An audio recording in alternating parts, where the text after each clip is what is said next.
Hey, Lex. All right, now you can start it. It won't let me click go live. Why is that again? So you have to just press, Oh, because we weren't live yet. yeah, swipe over. We're good now.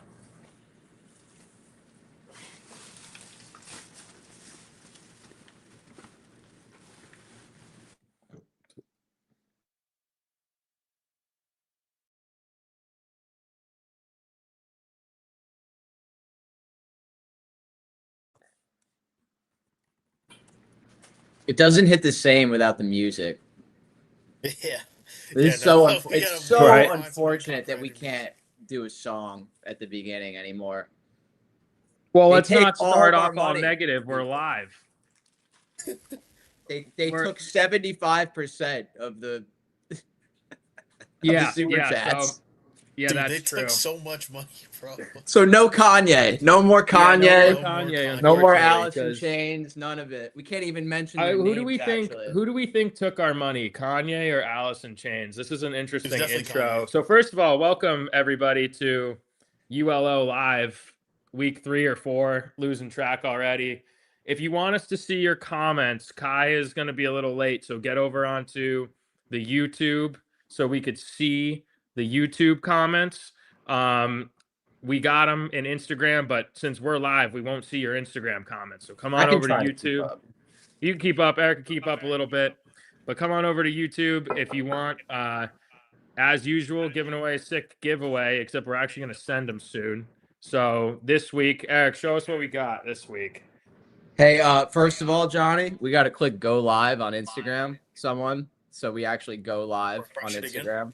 We are live on Instagram. We are? Oh, it's not showing me.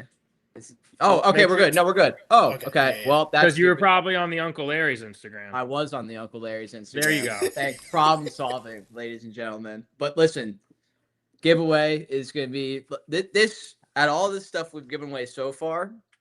Don't worry about the monetary value. As far as legitness goes, man, if you've seen our page the last 3 months, let's just be straight up. You've seen this bait. This one in particular here, you can see it's missing both eyes at this point. Look at the rope. That's because this particular bait has caught 12 overslot snook, if not more. So the fact that this thing is even still rolling is impressive. Berkeley chop block. You can give away a little chop block package. They're worth throwing. I promise you. That's all I'm gonna say about it. If Chop you've seen block the clips, you know. package. You heard it here first. Be eligible.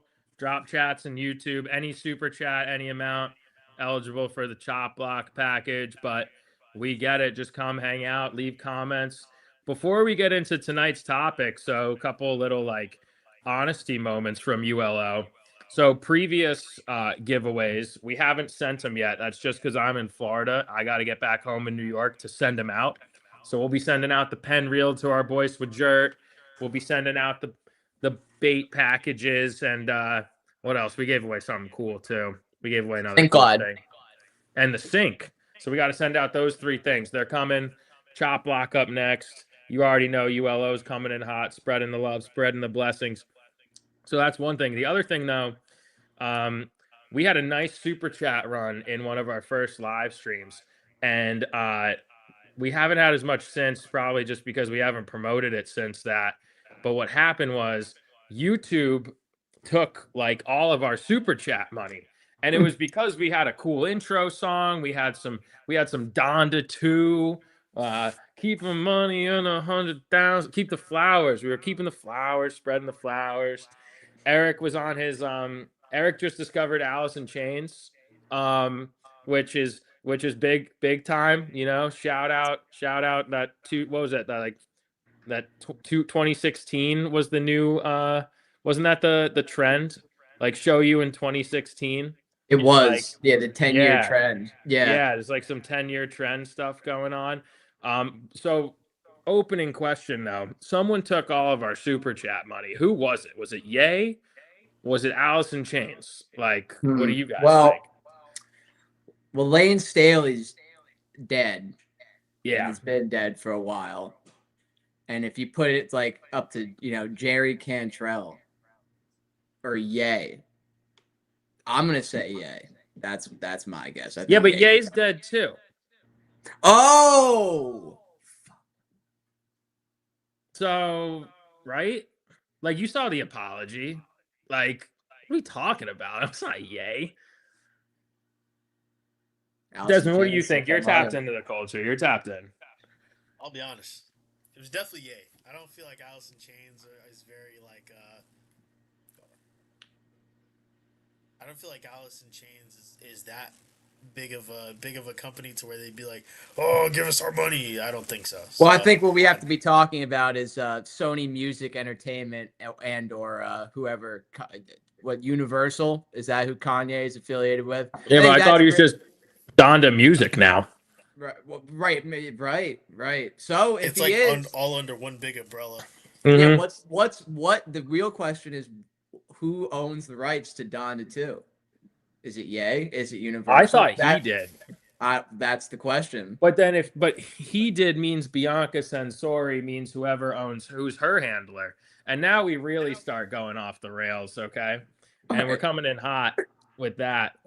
But what was I going to say? I had something on this. This was okay, yeah. So the reason this really all connects full circles, I'm not going to say NSP fishing. We're not doing that tonight. The reason this all connects, right? So Uncle Larry Outdoors, the original goal was to fish with DMX. That was why we came in to this whole thing. I'm just kidding, NSP. Keep that energy, man. I can't address it. I'm trying to stay alive. The reason Uncle Larry Outdoors came into existence was to fish with DMX. That was like a major celebrity talking point. And that became fish with Ye. But now Ye's stealing our money. So I don't really know how to feel about that. But anyways, let's get into tonight's topic. Everyone, thanks for joining Uncle Larry Outdoors, episode 4. Tonight's topic. So this actually came about inspired by a shoot I was on yesterday with Featherwick and a couple young bloods out there. And it's who's up next? Who's up next? Because you guys see, we got the 100,000, we got the following, we got the clout, whatever. We're talking like this now. That's all new to us. But we came from the mud. We came from Jersey, still out here making no money, just fishing for the love.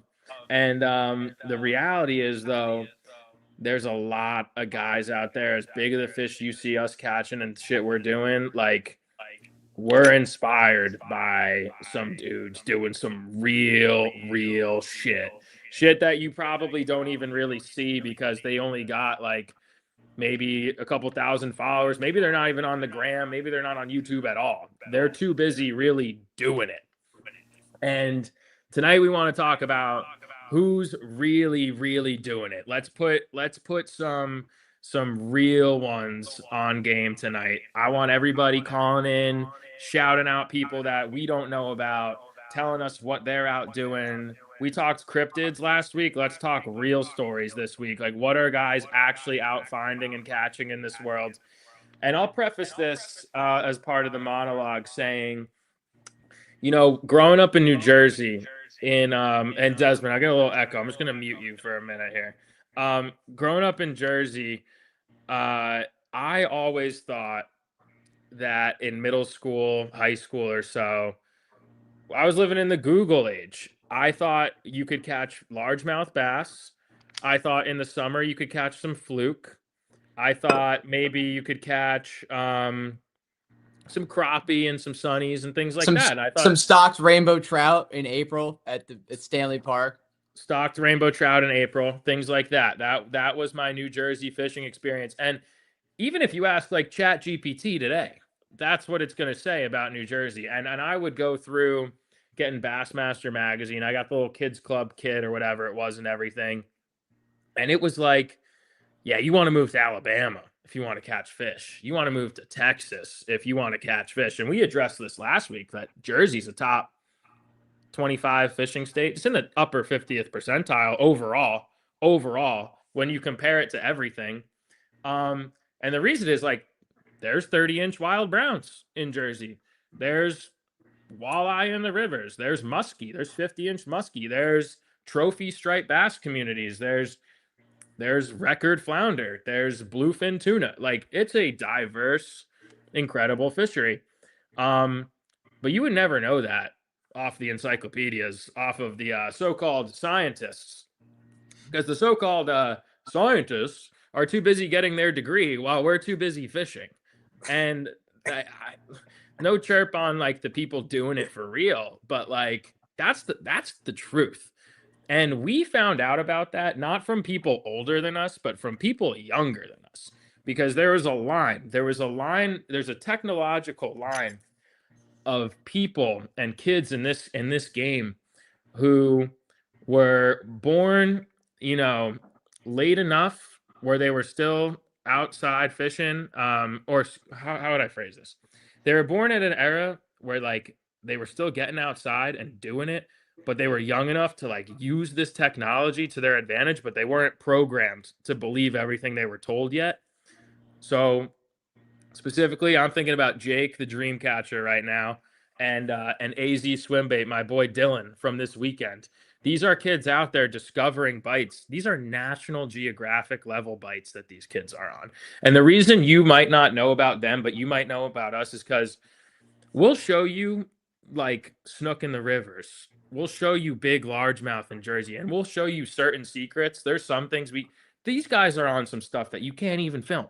Like, you can't even film it because you didn't even know it existed to go film it in the first place. And hanging out with these guys this weekend just really reminded me, like, where we stand in the totem pole. Like, we're A tier fishermen. There's an S tier level. And a lot of these S tier guys, these are like young bloods. These are kids putting in real fucking work. And they're discovering stuff that sounds cryptid. It sounds fake. And it's getting me hyped up just talking about it. But anyways, I've been rambling. I've been getting stoked. Let's start talking about these guys and putting them on game. I'll unmute you, Des, but when you want to talk, maybe just raise your hand because your mic's echoing. But Eric, let's start with you, bro. Who do you want to put on game tonight? Who do you want to talk about? Oh, well, I have a variety of answers to that. I just want to start real quick. I mean, this topic in general, you already mentioned him, but I just have a Jake story in particular. I just want people to know what this kid was like and like what Johnny's talking about, because Jake has the same chemical makeup as us in terms of why he goes out there, the reasons he goes out there, and what he's out there doing. But he's 6 or 7 years younger than us. I think he's 22, 23 now. So when we were 15, 16, he was 9, 10 maybe years old. At that time, I was posting YouTube videos on this channel, but under the name Bass Fishing Jersey. So it was very localized. A lot of people from New Jersey would watch and search, especially because YouTube was so small at that time. And I would always get this one comment under the videos. And it'd be from this account, the Dreamcatcher Fishing. And he would, every single spot, he would know where it was. This kid's 9 years old. He can't drive to these places. He is online at 9, going on Google Maps and doing research in ways that at 16 I wasn't concerned with or worried about at all. So I'm just sitting there in awe of like, how in the world does this child know where I'm fishing? Like, I'm talking every single spot, every single species, everything about it. He knew. He knew. And from that day, I knew that he was onto something. And then it's funny how 8 years after that, when he was 17, 18, and we were in college, we finally connected and started fishing together. And now we all share the friends. I mean, he's literally part of Uncle Larry Outdoors. You know, we have what I would consider kind of a core foundation of members. And, you know, Jake was, I mean, if you go back to the page, he's probably the 4th or 5th post ever was the post introducing Jake to the page. So yeah, that's what Johnny means when he says these kids that are just beneath us. Like, we're all 30 now, but those kids now that are in their early 20s, the way that they were able to utilize what was available to them to find these insane places and bites and learn about things, it'll be remembered forever because it'll never be that again. Like, they are the first generation to take full advantage of it, you know, and like the reaping the fruits of that. And it won't always be that as the technology continues to advance. A very interesting era that we grew up in with this fishing stuff. And we know a lot of those kids. I mean, another one that comes to mind, I don't even know how you would categorize him because it's not like he's looking for like the fame followers wise or whatever. But I mean, this is a pretty obvious one. If you follow Uncle Larry's, Croy Hill, you know, like this kid is 22 and has probably done more things already than I'll do in my entire lifetime.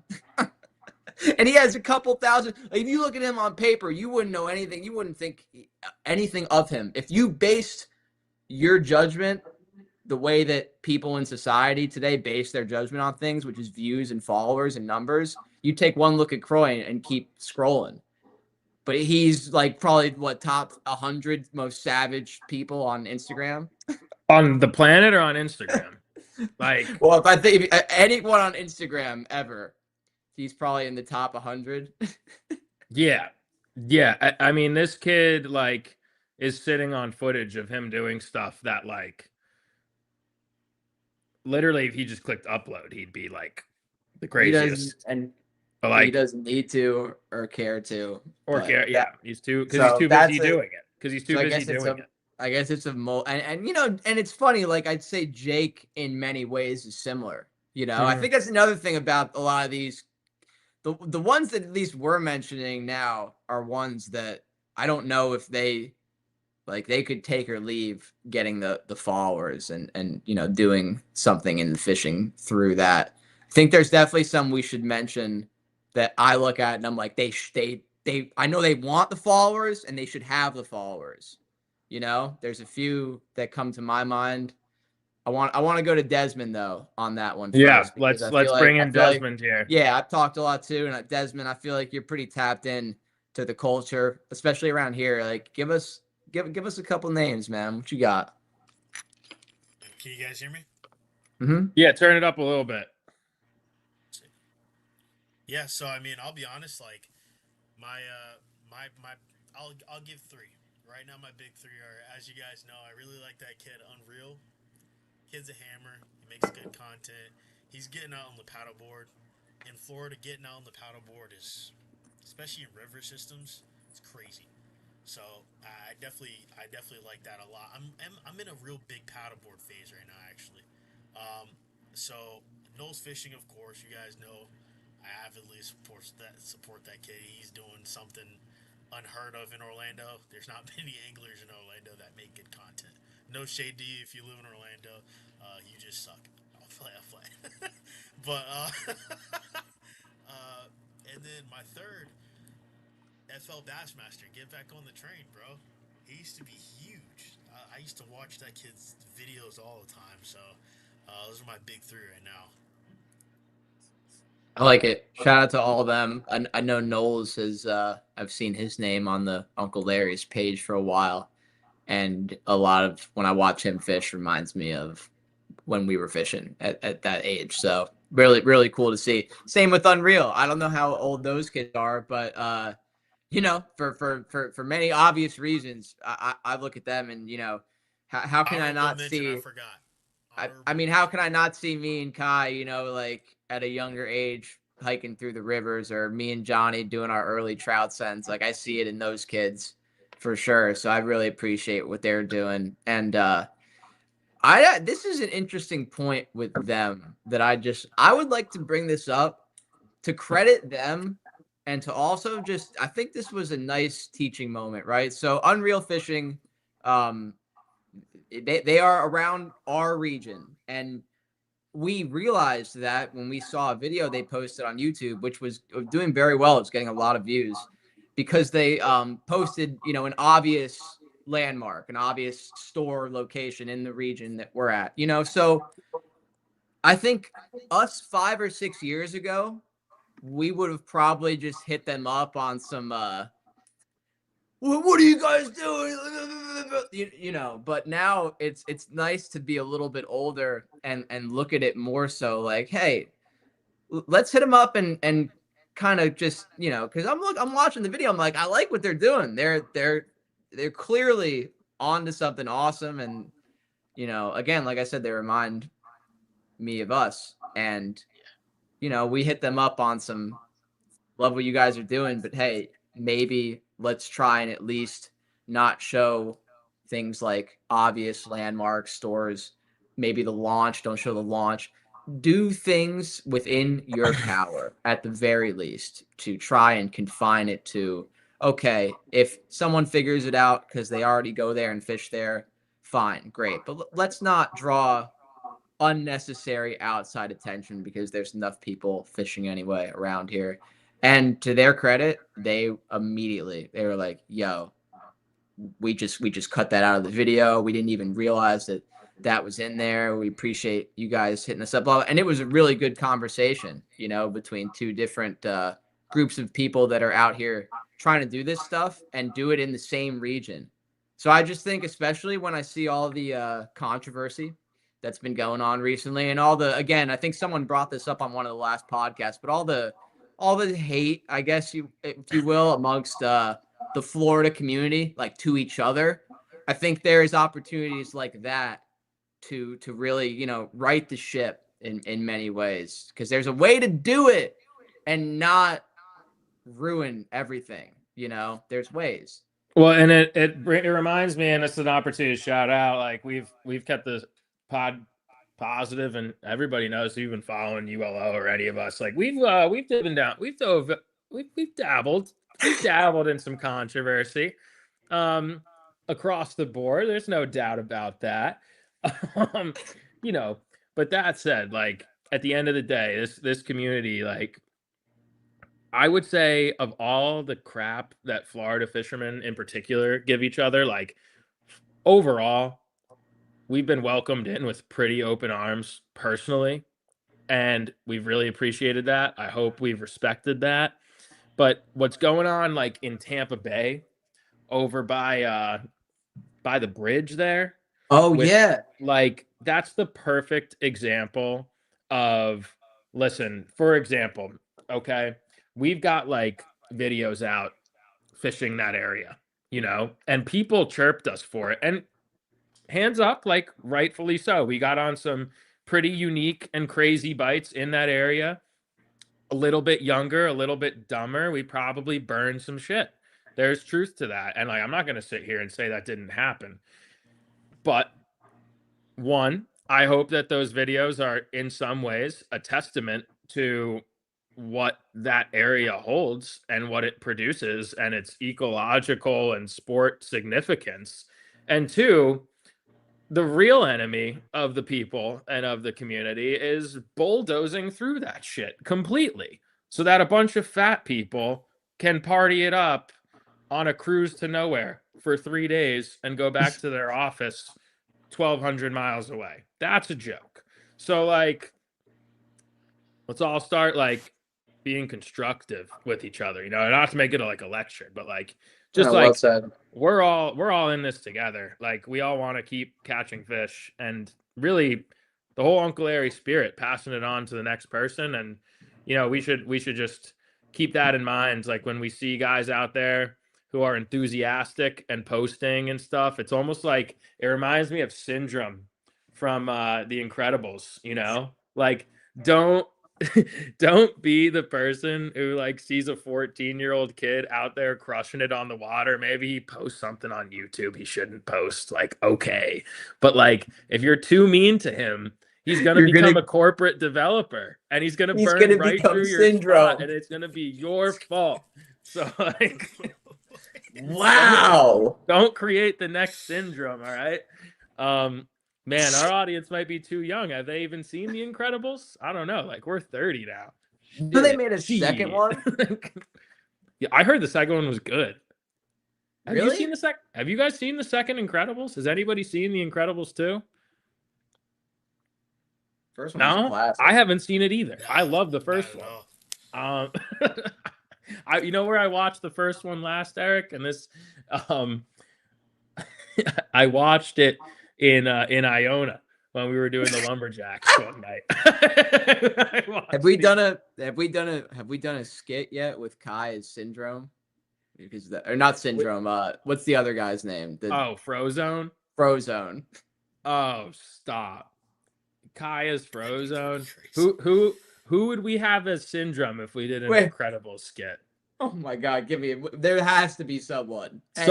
Who would Hang on. Loki Croy would be a pretty funny Syndrome.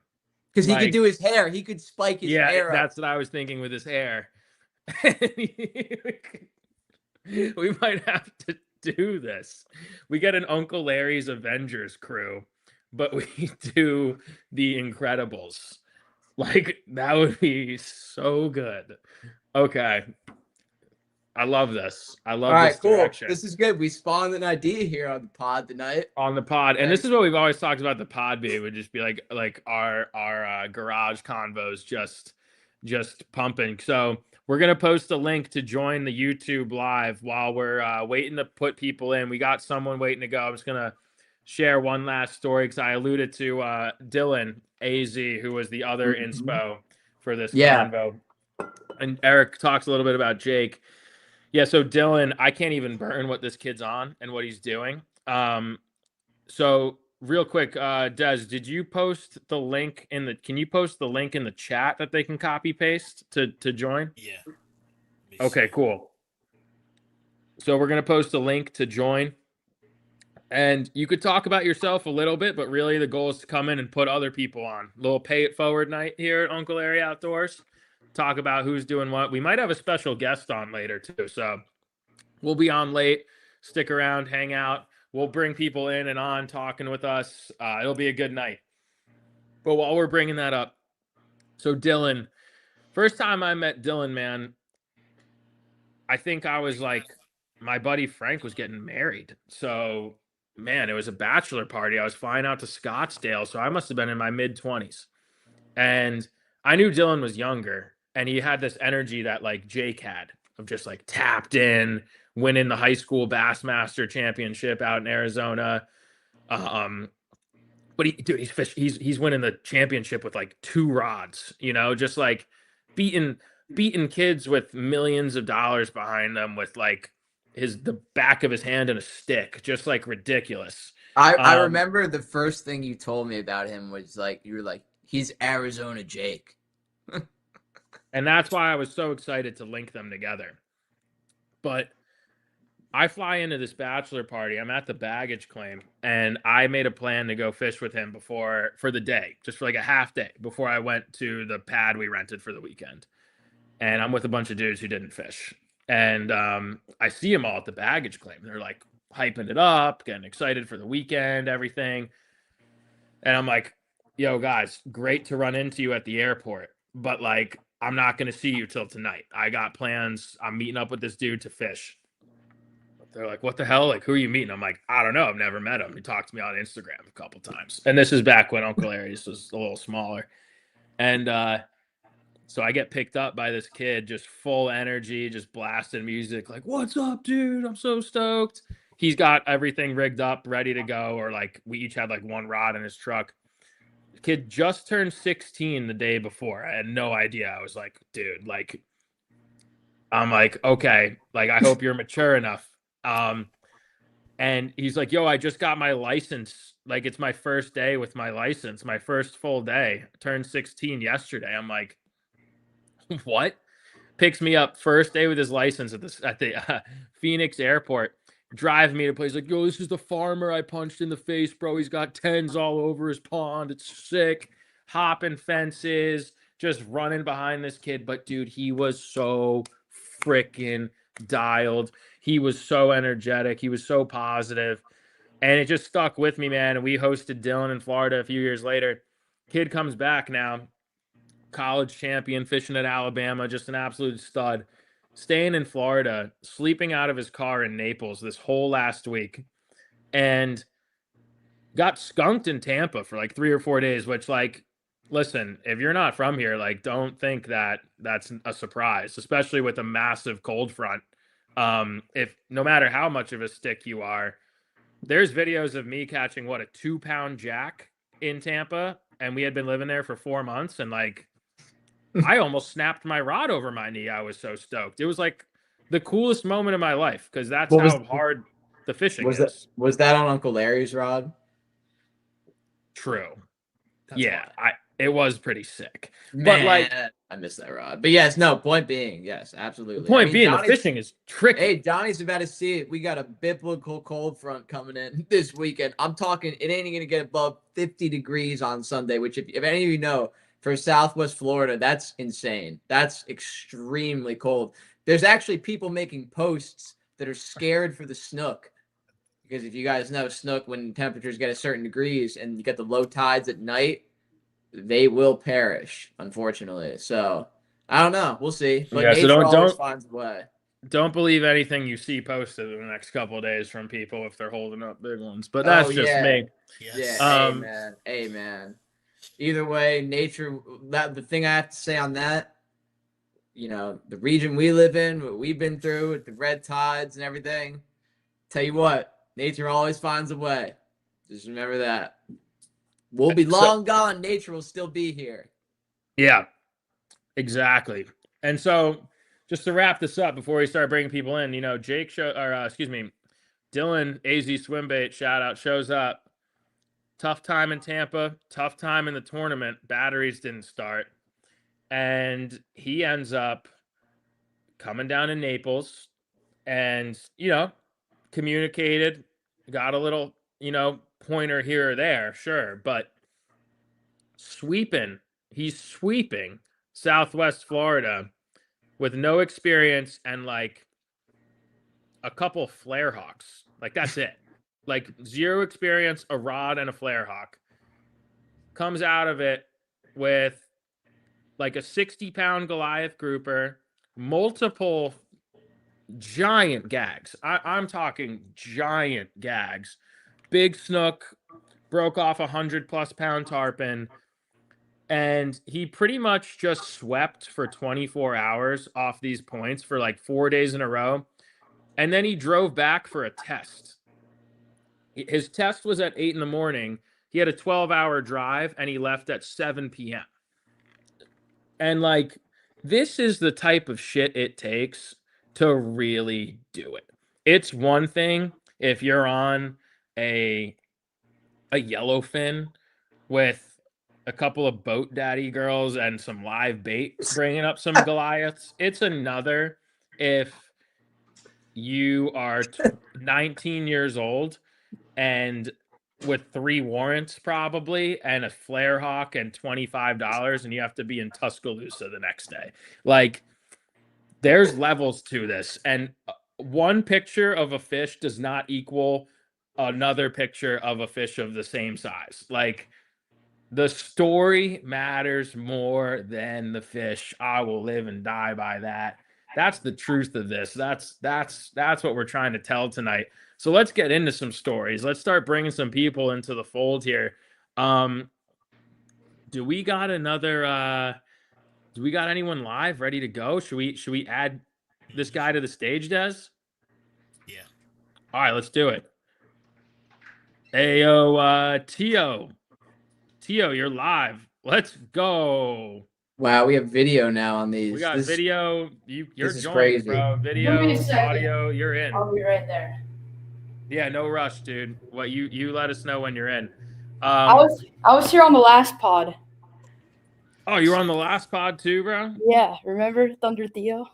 Thunder Theo. Hell yeah. Oh my God. Let's Yeah, go. that's who we got. That's who we're opening with. Oh, Thunder Yeah. Theo. Let us know when It's you're me. ready. I'm back. You're What's back. up, man? Dude. So you're next up or what? Yeah, I'm here. Yeah, why? Tell us why. I don't know. It's just awesome talking to you guys.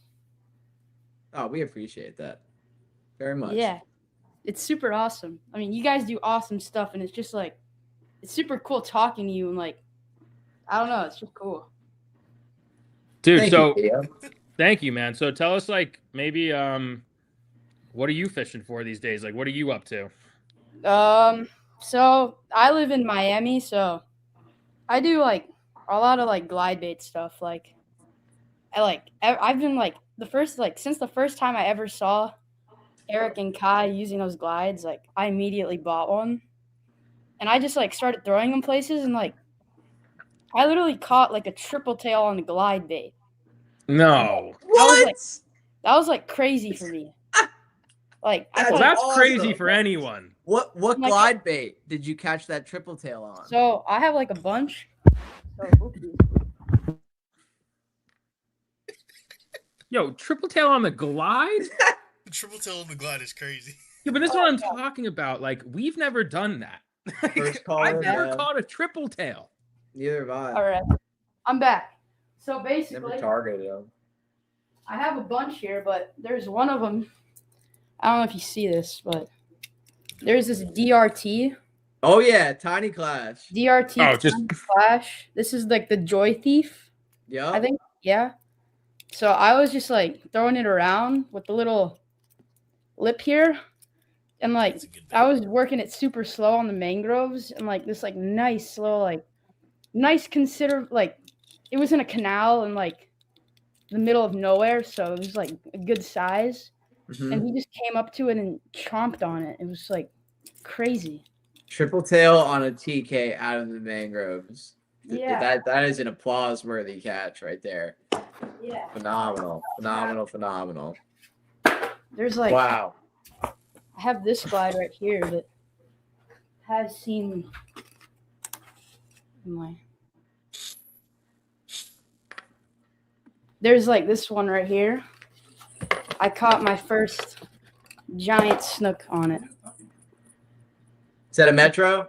Yeah, this is a Metro. Yeah. Nice. That's a throwback. I like that. Mhm. Paint job is awesome too. Look at Yeah. that on the belly, the dark on the belly. I like that a lot. Yeah. So yeah, I mean, these baits are great. Yeah. I'm super happy to hear that, you know, there's kids in Miami that are doing the glide saltwater thing, because there's opportunity down there that I'm sure, like Johnny said, it's like I've never caught a triple tail on a glide. I'm sure there's chances to do it around here, but with what we're on, you know, I won't see that opportunity anytime soon. So the fact that you guys are down there doing that kind of stuff, it warms my heart, man. Yeah. I've never caught a So triple good. tail. Yeah, and like Yeah, I same. haven't either, but I was like seeing him around, and the guy ate a freaking glide bait. Like that's just crazy. That's what happens. You never know on the glide, man. It's always Yeah. an adventure, and it's always exciting when they eat Like it. other so. times, like I'd see a snook and like sight cast it, and the snook just wouldn't eat. It's like totally random. Yeah. So Yep. it really depends. So yeah. It does. It does. Yo, Theo, tell us like what's your like dream fishing trip or your dream catch? Personally, like I would love to go to like somewhere in South America and catch a big rooster. Ooh, yeah. Yep. Yeah. What do you do? Well, keep envisioning it. And one day you're gonna be at the Darien Lodge doing it. I guarantee you, Yeah. it's gonna happen Yeah, and stay in touch with Uncle Larry Outdoors, bro, because for sure. we're gonna be going down to catch some roosters at some point ourselves. And man, like that's the dream, bro, to keep on putting people on to big fish like that. What's like For your sure. dream rooster fish bite? Like, is it on a specific water. bait? Top water? Yeah. Yeah. Yeah. Eric and I, man, we've been fishing together for, dude, like almost 20 years at this point. And You could say 20 years at this point, basically. Yeah, close it's getting to it. there. Yeah. and we doubled up on roosters, bro, but like juvenile ones. And we've had a lot of cool double ups and a lot of cool fishing, but that was probably one of the coolest ones. Yeah, I don't know if it gets much up to this point for us, you know, and we're 30 now. So Yeah. just like I said, man, keep it like we dreamed of rooster fish when we were your age, you know, and it took us all this time to get there. But you gotta What's the get there when it's craziest thing time. you've seen in Miami? Like an 80-pound tarpon in the canal. In the Like- canal? Like a super backwater, like super back up in like Miami, and there's like a huge tarpon there. Wow. Or no. Yeah. I saw like an 8-pound permit in a canal. That was a A crazy. permit? Permit in a canal. Yeah. Now that's crazy. That's that Miami. That's what I'm saying. That's the weird stuff that happens in Miami and down that way once you get towards Yeah. the Keys there, you know. Yeah. That's where I Wow. catch a permit on a glide bait in a canal. Yeah. I didn't even have my rod with me when I saw it. So Dude, that's amazing, bro. Hey, man, Yeah. thank you for all the support. yeah. Um, call in next week again, bro. We'll have some more stuff to talk about. And All right. hey, man, keep fishing hard, bro. And thank you for all the shout outs. And I'm glad, dude, you're inspiring me, man. I got to go get my triple tail now. Thank you. Yeah, we appreciate you, bro. Thank you for calling in. All right, dog. Hey, Keep see you, playing. Tio. Appreciate you, man. Yeah. All right, That was we got awesome. another legend coming up next. Jersey guy here. Oh yeah, who we got? We're gonna find out if Taylor we've been Ham or pronouncing his Forkle? name correctly, but let's welcome in Switchert. Yeah, how do you pronounce that? I don't know. My Okay, fair username enough. is just my initials, Hey man, but people say it's Swagert. Swagert. All right, Swagert. Swagert. Yeah. Right off the bat, dude. I got one for you real quick. Do you call it Taylor ham or pork roll? Pork roll, bro. This is South Jersey.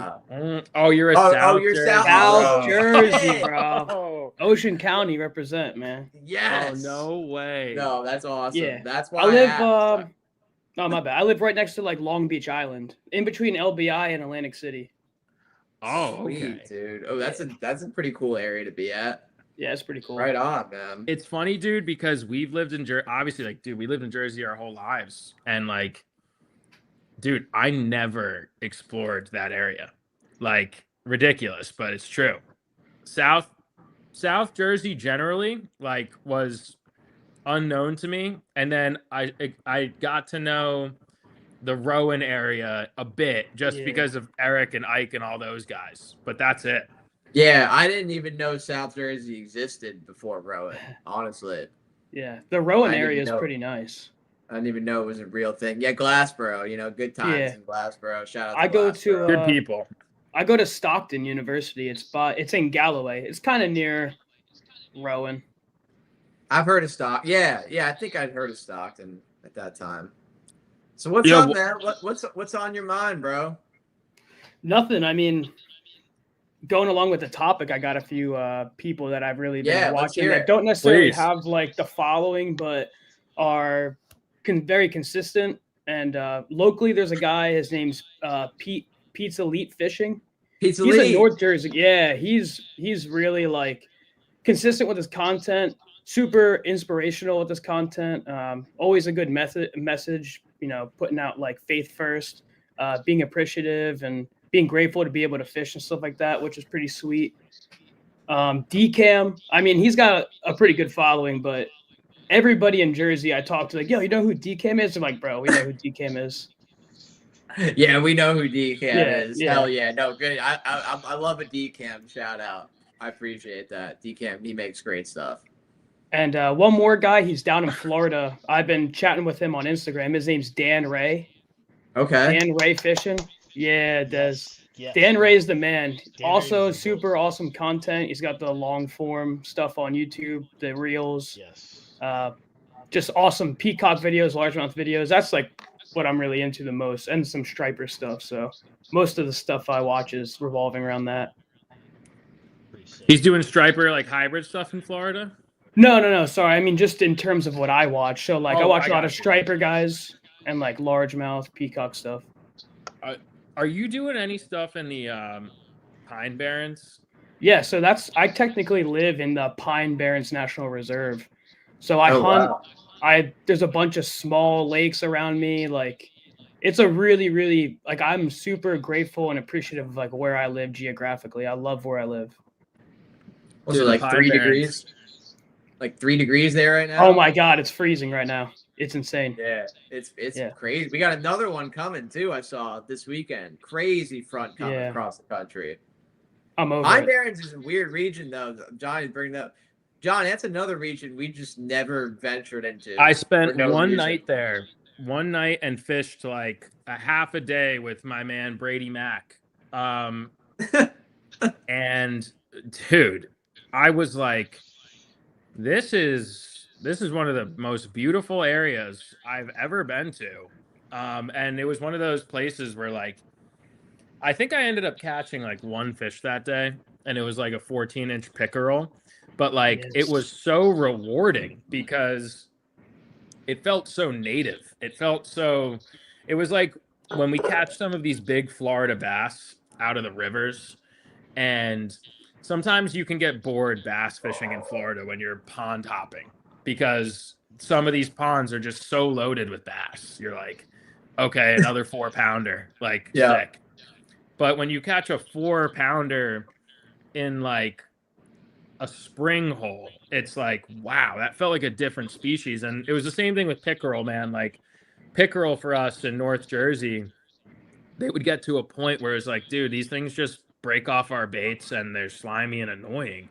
But when I caught one in the Pine Barrens, like it was so tannic and beautiful and it felt so at home. Like, dude, it was one of the most amazing experiences, and it was so humbling that I've been chasing this feeling of, getting away, and I needed to move to Florida to find something new from Jersey or whatever. And like I come back home and I go to the Pine Barrens and like, dude, there was amazing stuff an hour from me my whole life. And I had no idea like why, because it's not on Google Maps. It's harder to find. Like, dude, we got to come link in the Pine Barrens, bro. 100%. I would love to do that. That'd be amazing. I mean, I've lived here. I mean, aside from like time I spent in the military, I've lived in the same town for 26 years. So where to catch the fish, how to catch the fish, what to use. Like my dad really put me on growing up to all these spots that he fished in high school. So, but even what you guys were talking about earlier with like being protective about spots, I feel like the protectiveness of the spots here is like DEFCON 5. Like if I see somebody in like the small remote pond in the middle of the Pine Barrens, I'm like, oh man, who told this guy? Dude, where did you serve? So I did 3 years at Fort Hood, Texas, and I did 3.5 years in Germany. Dude, well, thank you for your service, first of all. Hell yeah, guys. Is there any truth to veterans having access to Tampa? Do you know what I'm talking about? Tampa. McDill. Yeah, oh, like the base? Yeah.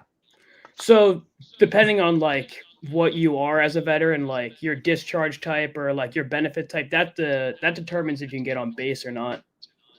Okay. Yeah. So what he's wondering is like we could roll up with you and a bunch of fishing. Oh yeah, let's do it. You could just like hold up a car and we could just. Yeah, because I tried to roll up to McDill and they said, "You didn't serve, you puss. Get the fuck out of here." And I was like, "Fair enough."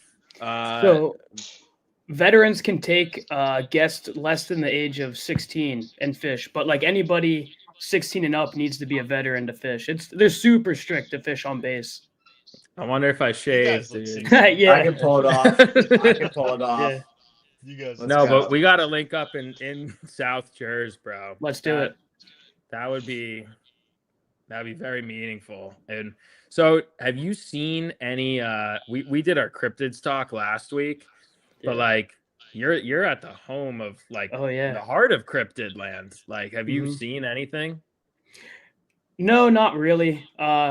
So where I live, it's 20 minutes north of like Stockton University, and that Stockton University is on Jimmy Leeds Road, which is apparently where like the Jersey Devil was born. And like a Batstow Village area. Have you ever heard of Batstow? Like that whole area. It's a historical state park. It's like a Revolutionary War blacksmithing site. It's pretty cool. It's a really like this area is like super underrated. I would love to explore it. Check it out. On, man. Yeah, and what's even better down there? Yeah, that's what I was gonna say. So like, I know ponds and maybe not so legal places to fish where you can catch like a nice 5 or 6 pound largemouth, and then 10 minutes down the road go to the beach and catch a striper or some fluke in the summer. Tog's really big around here. Perfect, dude. Yo, that's awesome, bro. Yo, thank you for calling in, man. We'll for sure, and for the constant support. We're sending out your reel. So, yeah, 100%. I really appreciate you guys so much. Dude, we appreciate you, bro. man. Thank Being you, man, so active all on all the early pods, bro. Thank you. Yeah, of course. And thank you for your service again, bro. Yes, and thank you. We'll link up, dude. We'll all get together in Jersey. I think that would be really fun, man. I would love that. Let's do it. Awesome, bro. Thank you, man. Have a great night. Have a good one, guys. All right. So next up, we got We got a boy, Eric. You're gonna be stoked. You're gonna be stoked here because I think you guys had some cool experiences together. It's that one swim bait kid. What's the word? What's What's up, good, brother? dude? Man, how y'all doing? Good, man. How How y'all you doing? doing? Good, bro. Man, what are we talking about? Let me see. My people I want to put on the map. That's what we're talking about. Yeah. Yep, Who are you trying to yep. put on tonight? Let it rip. I got some people. Some people I have never even met, but they've been showing love, tapped in, supporting the youngins. So I got my boy Mikey fishing in Texas, Grant fishing in Texas, my boy Jay Basson in Florida. And that's it. Those are my guys right there. You say Jake Bassett? Jay Basson. Jay Jay Basson. Basson. I know Jay Basson. Yeah, hell yeah. What about let's say Jay Basson in particular. What about him? What do you like in terms of what he's doing, bringing to the table? Did we lose him? Nah, he's muted. He muted himself real fast. Yeah. So what do you know about Jay Basson while we're waiting on the swim bait kid? No, nothing in particular beyond he's a supporter of the page, and That kid. I've seen his name around. Oh shoot. I'm particularly, just so people to know, I'm particularly bad with Instagram and what's going on. Kai is way better than that with that than I am. If he was here right both now, of us for sure. But yeah, Johnny. By the way, for the second time, that was Callie Current that I fished with, different person. Why do I keep thinking it's swim bait? Oh, he's back. He's back. Yeah, he's back. All right, I'm back. Somebody called me. Oh, all good, No, all you're good, good. bro. I'm a swim bait kid in Cali. See, Yeah, most they're people both. call They me Ja. both. Because Yeah, you're they both from Cali, right? Yeah. There's We we are. don't know that many dudes from Cali. Yeah. Yeah, see, I didn't know he was from Cali, but I'm on the Yep. I'm on the west. I'm in Sacramento right now, but I'm from the Bay Area. Okay. You're in Oh, Sacramento. word. Yeah. I know some people up in Sacramento myself, but like from baseball and softball, I've been hearing there's like is there really a crazy striper bite up there? The California Delta, dude. We got some big ones. Yo, Some tell me about giant that. ones. Like I've only fished from twice, and both times I got worked. I hooked two big ones. Like one, I cast it up under this tree. I'm like, it's gonna be one right here. I was fishing an S waver. Two big glides. Ooh. Whoosh, boom. I get smacked. I set the hook so hard on the fish that she plopped up. Like her head just plopped up out the water. The striper's head was probably like that thick. Like, bro. She plopped up, went down, dove down, and it was over after that. I got worked. But Dude. that was like early 2024, my rookie days. Yeah, But well, those are the ones that keep you coming back out, though. So are they like do they go out to sea in Cali? no, the Delta, it's a big like river system almost, something like that. It's tidal fishery, and they have these big flats, and then they have these what are they called? What are they called? They're like it's almost like a creek system, but they're big, basically. Like an And they estuary. they're based off the current, so low tide, high tide, they're feeding. Mhm. And dude, the Delta has some big ones, but I mainly fish lakes. I don't dibble and dabble on the Delta too much, but I'm mainly fishing like smaller ponds and lakes and grinding it out and catching those fish. But I've been on the Delta a couple times and had the chance at some nice striper. That's amazing, bro. So in these ponds, man, like mostly largemouth type deal, or what are you going Yeah, for? it's mainly largemouth and dude, they got some big ones. They're Yeah. pressured, but we got some urban spots that are pretty good, but a lot of them are natural and they built around them. And there's three main bodies that I fish around my area. One's four lakes and one, and it's a private prop. It's like private houses and stuff, but everybody still goes there to fish. It's crystal clear water, docks, and houses pretty much. And then it's another one that's more natural. It's built around like roads and stuff. People drive over it all the time. And they got some big ones in there. And then the other one's just a urban pond that gets stocked with trout and catfish, and I got big ones. You throw And like trout type baits in yeah, I there? throw a little bit of trout glides. I throw a lot of bluegill imitation. Des, no, I like to throw that D flow. That's one that gets Yeah. bit. But based off those three bodies of water, it depends on which one I go to, how I want to, target those fish. If I'm going to the Clearwater Lake with all those bluegill eating bass, I'm throwing a bluegill wake, a bluegill imitator, something like that. Yeah. If I'm fishing the trout pond, I'm probably throwing a trout imitator or a bluegill imitator. And for the more natural body lake, I'm throwing hitch imitators, shiners, shad, big bluegill imitators, stuff like that. Might have to try that sink gill, man, and those bluegill spots you got. That's a good one. Dude, I'll trust tell me. you, that thing's got a good motion to it, bro. Yeah, it's Try it out. dialed for sure. Yeah, The it's a good realism one. is Thing looks like a nasty. bluegill for sure. The realism is nasty on there. Yeah. So you got any like unique Cali bites that you haven't got on that you're trying to? Like, what are some of the crazy species we might not know about in Cali? It's a big state. Dang. See, I only been fishing for 4 years now. Mm-hmm. So I haven't really got into other species, but there's big smallies, big spotted bass. We got the big striper. There's salmon, big steelhead trout and stuff like that. Halibut. Down in San Diego, they're catching all the salty stuff, the spotted bass and all of that, bay bass. But I only been fishing for 4 years and been putting in that work. Yeah, but you've been putting it, bro. It's gonna happen fast. Honestly, I feel Yeah, like that's like that inflection point, like right around 4 years. Honestly, like I dude, think I I was literally fishing ponds for 4 or 5 2024 was years. when I started to get serious, and I didn't fish, but except for like 10 days, 10 days that I didn't fish out of that whole year. The rest of the year I was grinding. I lost. Trust me, I lost so much money, so much base, but I experienced a lot on the water that others That's how you haven't. gotta do it. Yeah, you're doing That's it the what made right me. way, man.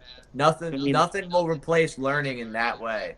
Time on the not water, literally, nothing. time on the water, actually being Yep, out there, experiencing mistakes, learning for yourself is better than any YouTube video you could watch for sure. well Bro, said, bro. But that's amazing, dude. yeah, we grinding, man.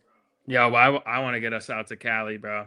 If we get out there, we got a If we link. if we do, we gonna hit you up. That's for Man, sure. I never know. I might be moving to Florida soon, so Hey, Oh, I if you I do, got hit a us cousin up, in man. Jersey too, so Oh, right on. I'm gonna be Yeah, around. family ties. 2026 gonna be a crazy year. I'm gonna get the paddle board out there. Yeah, I'm gonna be live streaming while fishing on the paddle board. I'm gonna bring something different to the fishing community as I'm recording those YouTube videos. Talking to my supporters as I go. I think are that's a you? big futuristic step in this community is doing more live content on the water while you're fishing. So, Yeah, man, pull that off. You're gonna be in good shape. I'm looking forward to seeing that. me too, man. Trust. Yo, thanks for joining, bro. I appreciate you Yes, sir. calling I in. appreciate it, all of y'all. Showing love. Of Great course. talking to y'all. You too, Uh, dude. Someone else gonna call. Hey, But I'm gonna peace, let brother. y'all go, Thanks for calling man. in, man. All right, we got our boy Danny Daniels, OBX at Outer Banks coming in. All right, let's see what he's got to say. Yo, Danny, you're live. Hold on. Wait, unmute. OBX. Yeah, We hear you. I'm from North Carolina, Outer Banks, and Oh hell yeah. I've been watching y'all for a few months now, and I really like the aspect that y'all bring to the YouTube and stuff like that. I've been watching, fishing YouTube for a long time, and y'all have honestly brought like a whole different perspective to it. But I just wanted to share like the Outer Banks. It's like a completely different place. Here, let me put my headset on so I can hear y'all. Yeah, for sure. All right, I can hear y'all now. What's good, So, man? Tell us about the Outer Banks. the Outer Banks, like all we have are like big bull reds and big trout. It's really crazy, man. Like we get runs in the fall and the spring. That's like what I recently got into is the heaver fishing. I bought like a 13-foot custom heaver. It's like a super long rod, and I think I caught over 40 citation bull reds in like 2 months. So that was pretty crazy. And What did you call them? Citation bull reds? citation. So a citation is a 40+ inch bull, which is a 40+ inch drum. So down here it's different. I go to Florida 3 times a year, and I go to like Fort Myers, Cape Coral area, and none I'm of them. in Fort Myers right now. Yeah, No, Fort Myers right now. I'm in the Outer Banks right now.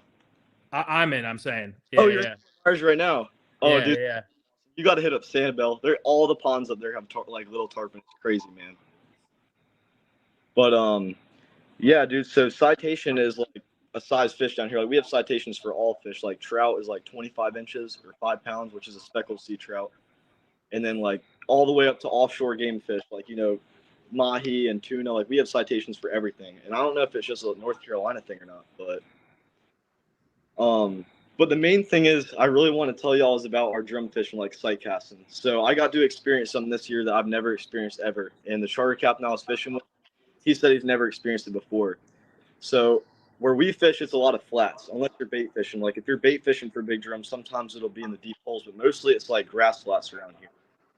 And we found, I measured it on Google Earth, it was a straight mile of bull reds just all tailing on the surface. I have a video of like topwater blowups. We were catching them to track them for a researching thing. There's actually a thing called NC Foundation or something, and you can even go see the live locations of the drum.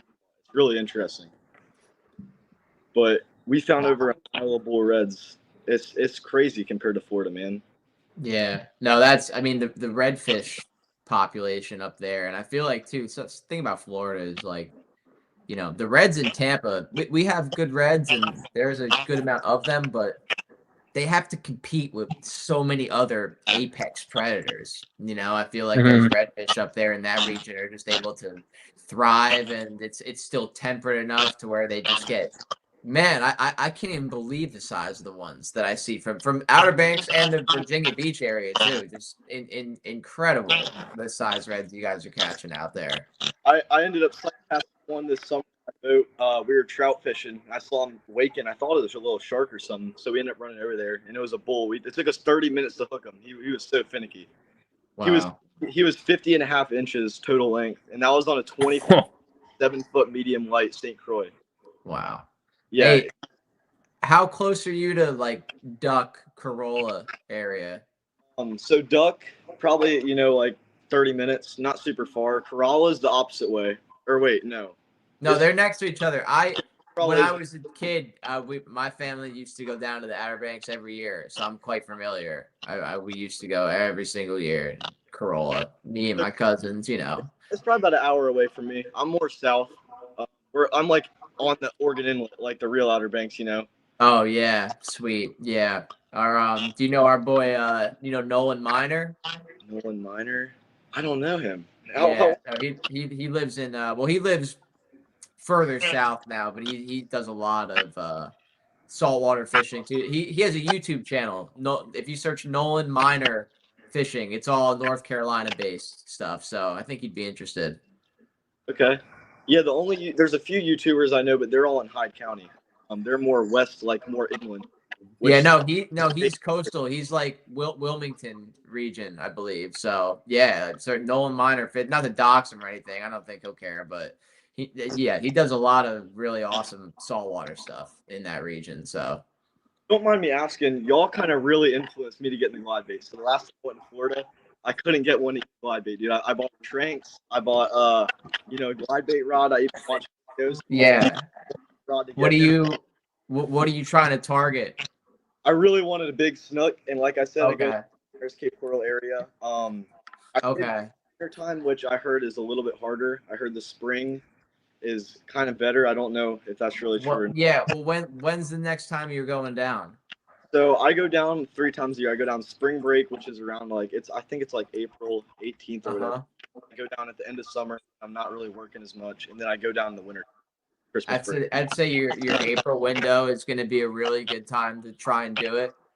And the biggest thing is, I don't know exactly where you're staying, but if you can find, regions that, let's just say you don't have to necessarily be on the beaches or in the passes. You want to push back, whether that's into rivers or into canals or backwater lakes, you name it. Like those are the kind of areas that you're going to find those snook. And April's interesting because while a lot of them are going to start to push out to spawn and do stuff like that, your temperatures are going to be warming, but they're not going to be that warm yet. There's still going to be a lot of fish back there. So other than that, bro, it's just sticking with it and like hitting, visual cover and making a lot of casts. You'll get your shot. You will get your shot. Fish low tide swings.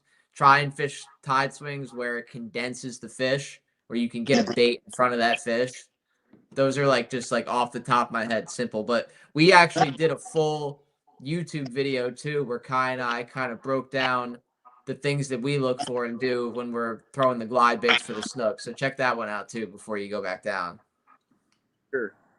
Well, I really appreciate you giving me your time, guys. And I know I'm kind of nervous to be on here. I've watched y'all for a while, kind of talking really fast and stuff. But I really appreciate you giving me your time and letting me share my experiences, because it's so crazy down here. Like, the fishery is just so much different. Down here, when it comes to here, it's determined on wind and watercolor, and only a few spots are determined on tide, in my opinion. Down to Florida, and it's like certain currents, certain high tide is so much higher than low tide and stuff. It's just so different. Yeah, well, we Dude. appreciate you calling in, bro. And like I Yeah, said, we gotta. I've never been to the Outer Banks, bro. We gotta link up, man. We gotta make something happen. I got a little 17-foot boat, so we'll have to get you on some big drum or something. Oh, hell yeah, bro. I think I'm gonna go out there and try to get one of those blues. And I don't know if you've been seeing Stefan Turco. If y'all follow him, he's right next to me. He's right south of me, like 30 minutes, and they're catching them like right. Like last year, they were catching them on top bars off the pier. It's crazy. Hell yeah. Oh, dude. Yeah. Well, let's link up, bro. Thanks for calling in, Danny. I appreciate you, man. Danny. Thank you for all the support. It was awesome talking to you guys. Thank you. Yeah, you too, bro. Thank you, man. Have a great night.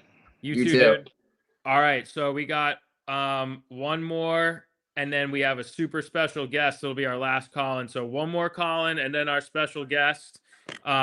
Special guest been waiting. So we got NSP. Don't take offense. We might have to keep it a little brief, but that's okay, bro, because you've been one of our biggest supporters. What's good, NSP? Yo, what's up, boys? What's up?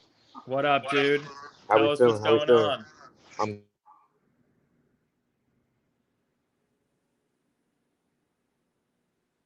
Oh. Looks like, did we lose him? Oh, hold on. We back. We back? I bet, yeah. Nah, yeah, I'm good, man. Just got out of work, I'm kind of itching over here with the snow in Jersey, but I feel like I haven't taken enough advantage of the ice, and that's on me. So I think I got a lot to look forward to for the spring, but that's got to be my focus right now, is getting out there with the last couple cold or I don't know about last, but with the cold weather we have now, and taking full advantage of what I have around me. I've grown up in Jersey all my life, pretty much only only freshwater fishing. I haven't really dabbled too much into saltwater. I want to get on some stripers very soon, but pretty much just smallmouth, largemouth. I fish from like Patterson Falls all the way up to like, I want to say West Milford, so not very far. It's stayed like North Jersey, but I definitely want to keep expanding. I got a lot of pins. It's just I don't have as much time now that I'm getting older. I got school and stuff, so just trying to maintain everything, and I think that keeping fishing centered is what's going to help me do that. So I just want to say I appreciate you guys for letting me come on the pod. I don't want to take up too much time, and I wish you guys the best. Hey, yo, no, thank you, bro. Thank you for calling in. And listen, man, that's exactly where we started, is literally that region you're talking about.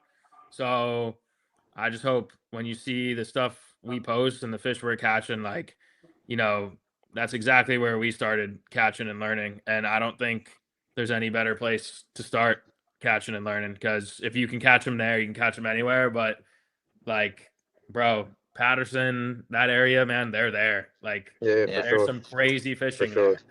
And I've seen more than I've experienced.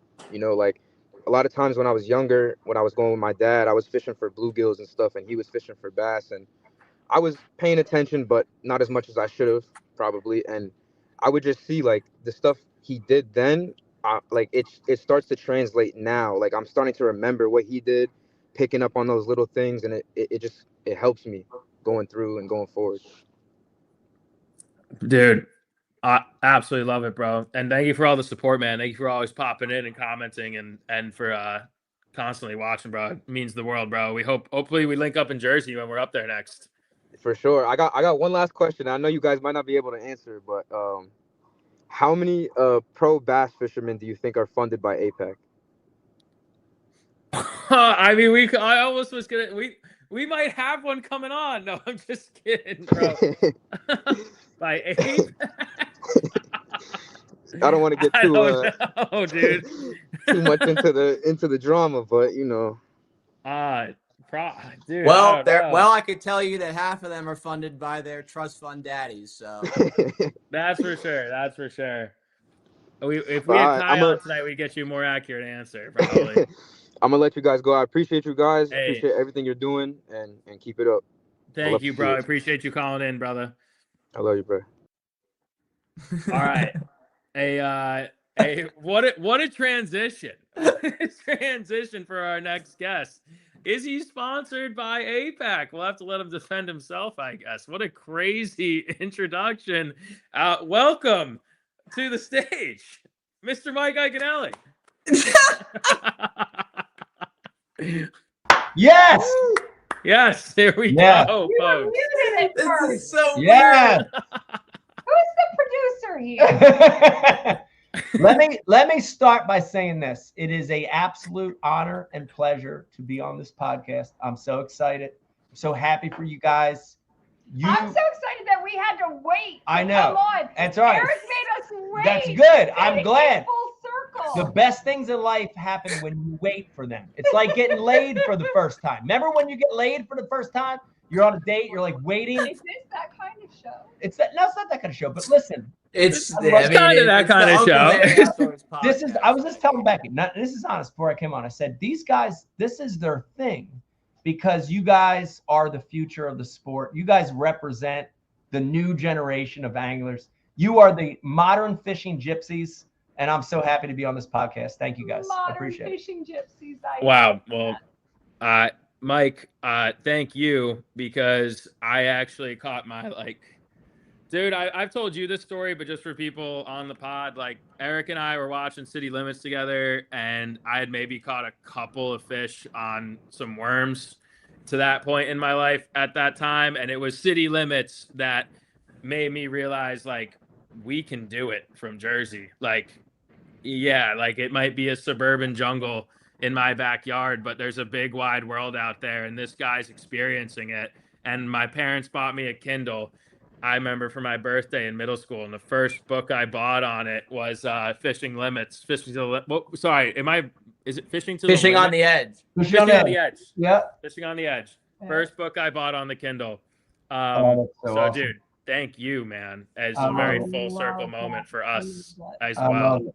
Well, the respect is mutual, and Becky and I were just we just did a podcast ourselves, and the one thing we talked about is, you know, like as you get older in something in life and a profession and whatever, a career, whatever you're doing, it's that moment when you get to pass the torch and you feel really good about giving it to the next group.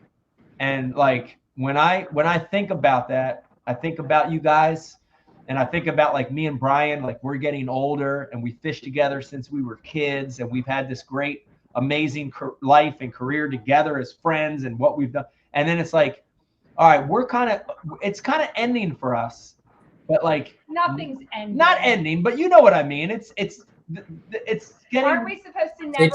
You're changing. It's Ozzy Osbourne. You're going through changing. changes. Yeah, we're changing the guard. We're pivoting. Yeah, we're pivoting, but it's so nice that like we're giving it to the next generation. Like you guys are taking it. You guys are the future to keep growing the sport, and I love it, dude. I love it. I'm so happy. I'm so happy, man. Again. Cry. I'm not gonna cry. I'm from Jersey. We don't cry. Yeah. So, Mike, I don't want to, did you have any news tonight that you had already previously announced? I don't want to okay. So this is how important you guys are to us. This is the first podcast that we have. This is the first any media outlet whatsoever. And so you trump Bassmasters, GQ, Time Magazine, the Wall Street Journal, ESPN Magazine. Like you guys trump that shit. Sports Illustrated. This is the first podcast we jumped on, the first media opportunity we jumped on. To tell you, 2026 is our last full tour professional year at the Bassmaster Elites. So here's the thing, and Eric knows this, but I want to tell this to the guys watching, to Johnny, to all you guys. It's not retirement. This is a pivot for us, and we are just as excited about this pivot as we were, when we started professional tournament fishing 30 years ago. So it's a big moment. I'm happy to be on this with you guys to say this, and it's awesome. This is something to be happy about, not to be sad. Just a pivot, They're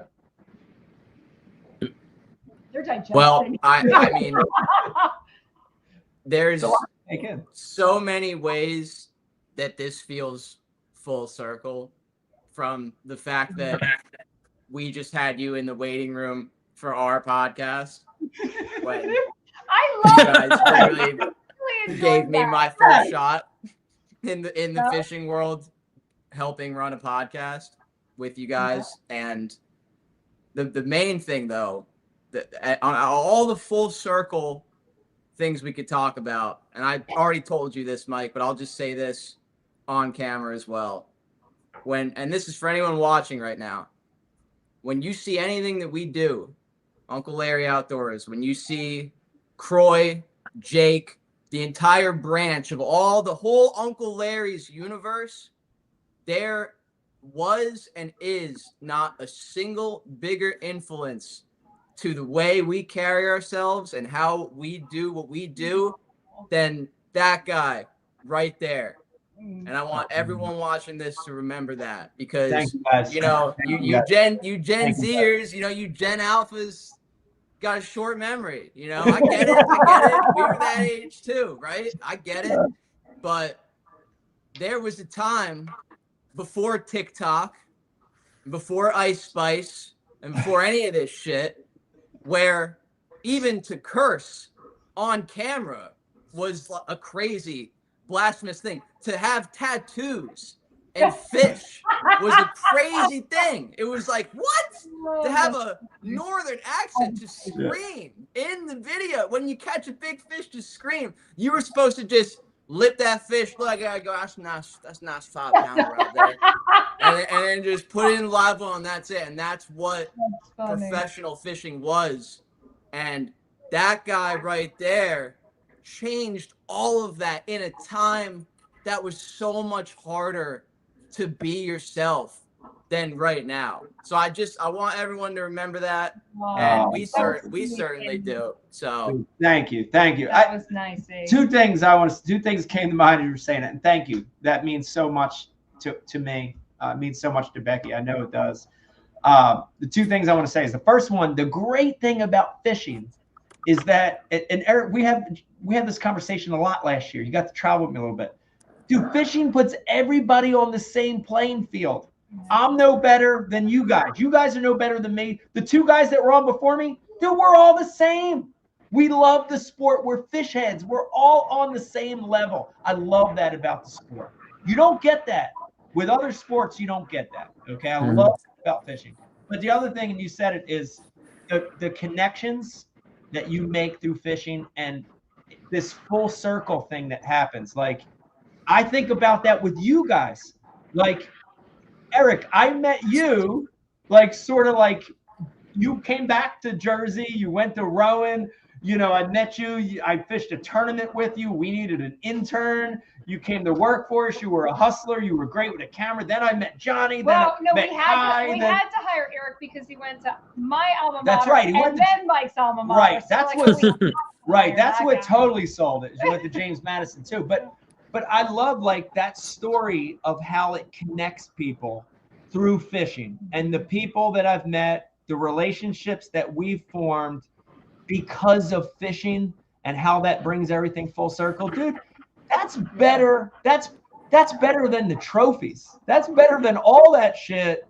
And that's something that, dude, I know for a fact, when I'm on my deathbed, I'll look back on that stuff more than anything. And I want to thank you guys for everything that you're doing. We're as proud of you as what you just said. We feel the same about you guys, and we really appreciate the friendship. Thank you guys. Thank you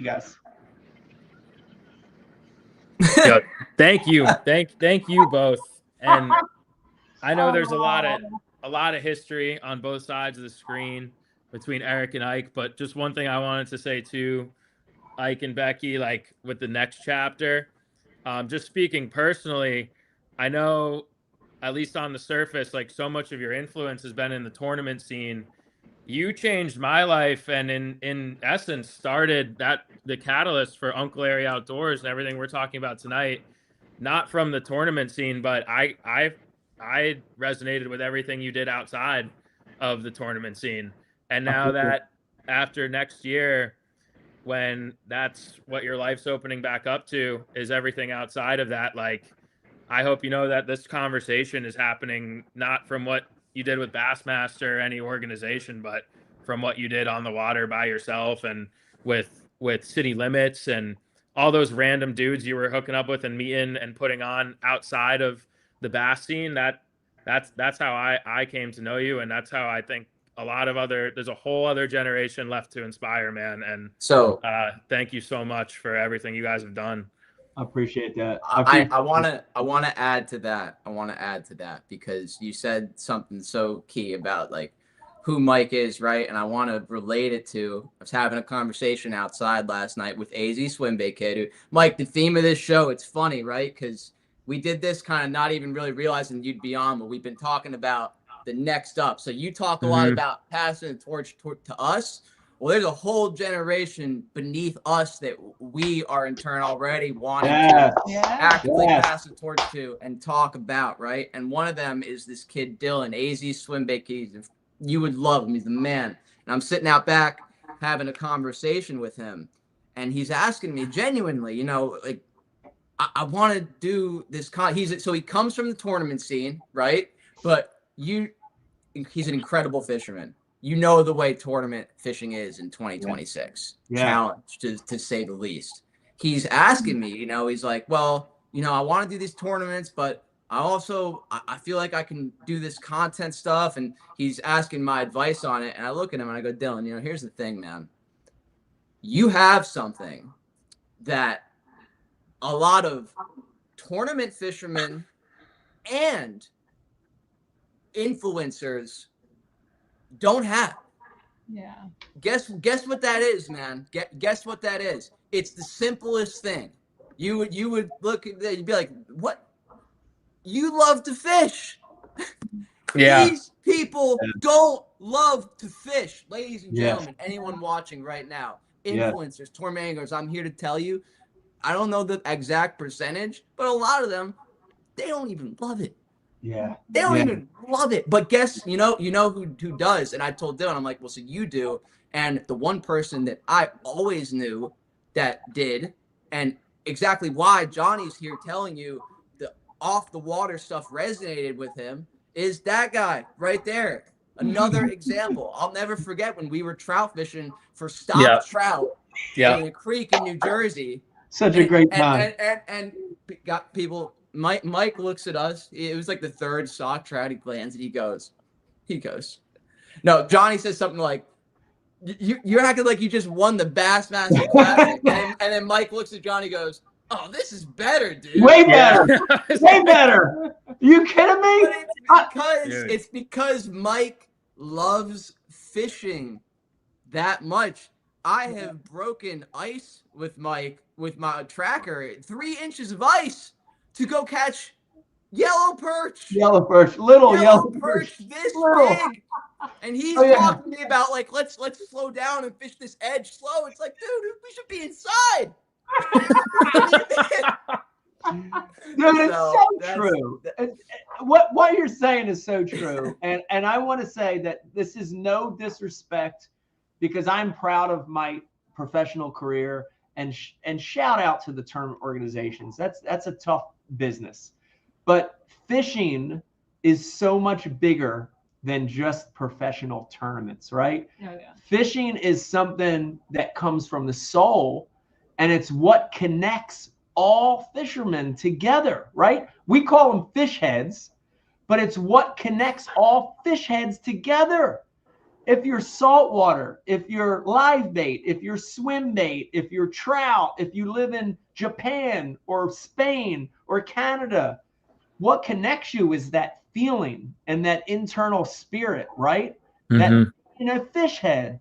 That's what really matters. And it's bigger than just tournament fishing, right? It's bigger than that. And that's the thing that feels great. Like, is there moments of like, sadness of changing the chapter right now? Like it's not sadness. It's you think back and reflect and you're happy. So it makes you emotional because you're happy. But I am so thankful that I get to continue on with something I love to do for the rest of my life. Guys, whatever that means, whether it's Becky and I doing these dumb, stupid podcasts that we do, if it's a TV show, if it's nothing, if it's just me enjoying the sport with my family, with my son, dude, that's what it's about. That's what it should be about. And like everybody watching, all these young guys that you have on here, you got to keep that number one above everything, is that love. You have to be true to that love. And that's got to trump everything, or it's never going to really work. And that's the truth. That's the truth. Yeah. Mike, I have a question riding on that. What's like a fishing dream that's kept you up, that when this time opens up for you, you're going to go out and accomplish, that you haven't experienced yet? Wow. Well, I mean, I'll give you two things. So, the first one is the dream that I have, and this is a joint dream from Becky and I. The joint dream that we have is that, we love travel, and that one day we will get to travel, and in that travel, incorporate fishing into that travel, and that's like a global scale travel. Like, that's a dream that I have one day, like, can you imagine, like Eric and I talked about a lot last year, like, can you imagine going to Australia for a month and just experiencing the continent, the culture, the people, the food, everything, the history, and then sprinkling fishing into that trip? Like, that's what I want to do. That's a dream that I want to do. The other part and the other dream is just to start to do things that I always wanted to do that I didn't have the time to do. So like, this is a great opportunity for both Becky and I to engage in things that we didn't have the time or energy to do. So that's entertainment, it's education, it's growing the sport, getting more, like the Ike Foundation, right? Like, the Ike Foundation is awesome. We love it. But man, can you imagine how much more effort we're going to be able to put into that now? So that dream, I think, is going to come true. So there's a lot. Like, man, if I had to put a pen and a pad to the species list, that is incredibly long. And Eric knows, like, it would fill both sides. How about coming to glide some snook with Uncle Larry outdoors? That seems like the easiest one, but I can't make it to Tampa. What the hell's happening here? You guys keep having cold fronts. The cold fronts, between the cold fronts and sponsor obligations, and Brian. I feel like I feel like when it comes down to it, Becky sits there and thinks about it, and she's like, "Wait a minute, Uncle Larry outdoors." I love how Becky's the one who said, "No, the cold front." Like, that was so dialed. That was so. But it's such a different house. Like, Mike could stay here, believe it or not, and it would be a comfortable experience for him in 2026. Johnny will see. Johnny's gonna be freaked out. Like, there's a cat sleeping over there. I heard they have a vacuum now. We got a cradle. I feel like we're implying that Becky doesn't allow Mike to leave the no, house. it's not No. Trying to My keep implication was that you knew that the snook wouldn't bite this week, so you're like, it's not worth it because you knew the cold. Well, listen, angry husbands that don't catch fish is not something that I volunteer for. So I will call it when I see it. Right, the Aaron? female lion hunts. That's what's going on out there. Yeah. But here's the thing. Eric mentioned something which I do want to mention real quick, which is like that species list. It's not just species that I haven't caught, but it's fish that you've already caught in a new way. And that's the other part to fishing that I love. And if you're a fish head, you understand it very well. But like, a 28-inch snook I've caught, but a 28-inch snook on a glide bait in a kayak, that's a new experience, right? Even bass fishing. Guys, I've caught 1.7 million bass in my career, but I still want to catch bass in new ways, in new conditions. You know, like, that's the thing where fishing never gets old, you know? It just, you can never duplicate a fishing experience. There's always something new. And that's what keeps me going. I think that's what'll keep me going till I'm old and feeble and gray, you know? I'm already gray, but yeah. We're on our way. Johnny said he saw some grays the other day, right? So scary. So scary, dude. It happens. Oh, God. Yeah, what I'm jealous about you guys, all three of you guys, and I know Kai's not here, but all you guys still have a beautiful head of hair. Like, look at this. This is like every day I wake up, it's getting even worse. Like, I'm very envious of the locks of love you guys have, you know? I do have my first like little beer belly though, and you're still out breakdancing. Oh no! I like that you have Kai's name there. Like, he's there in spirit. He's there. Oh, he is. He's.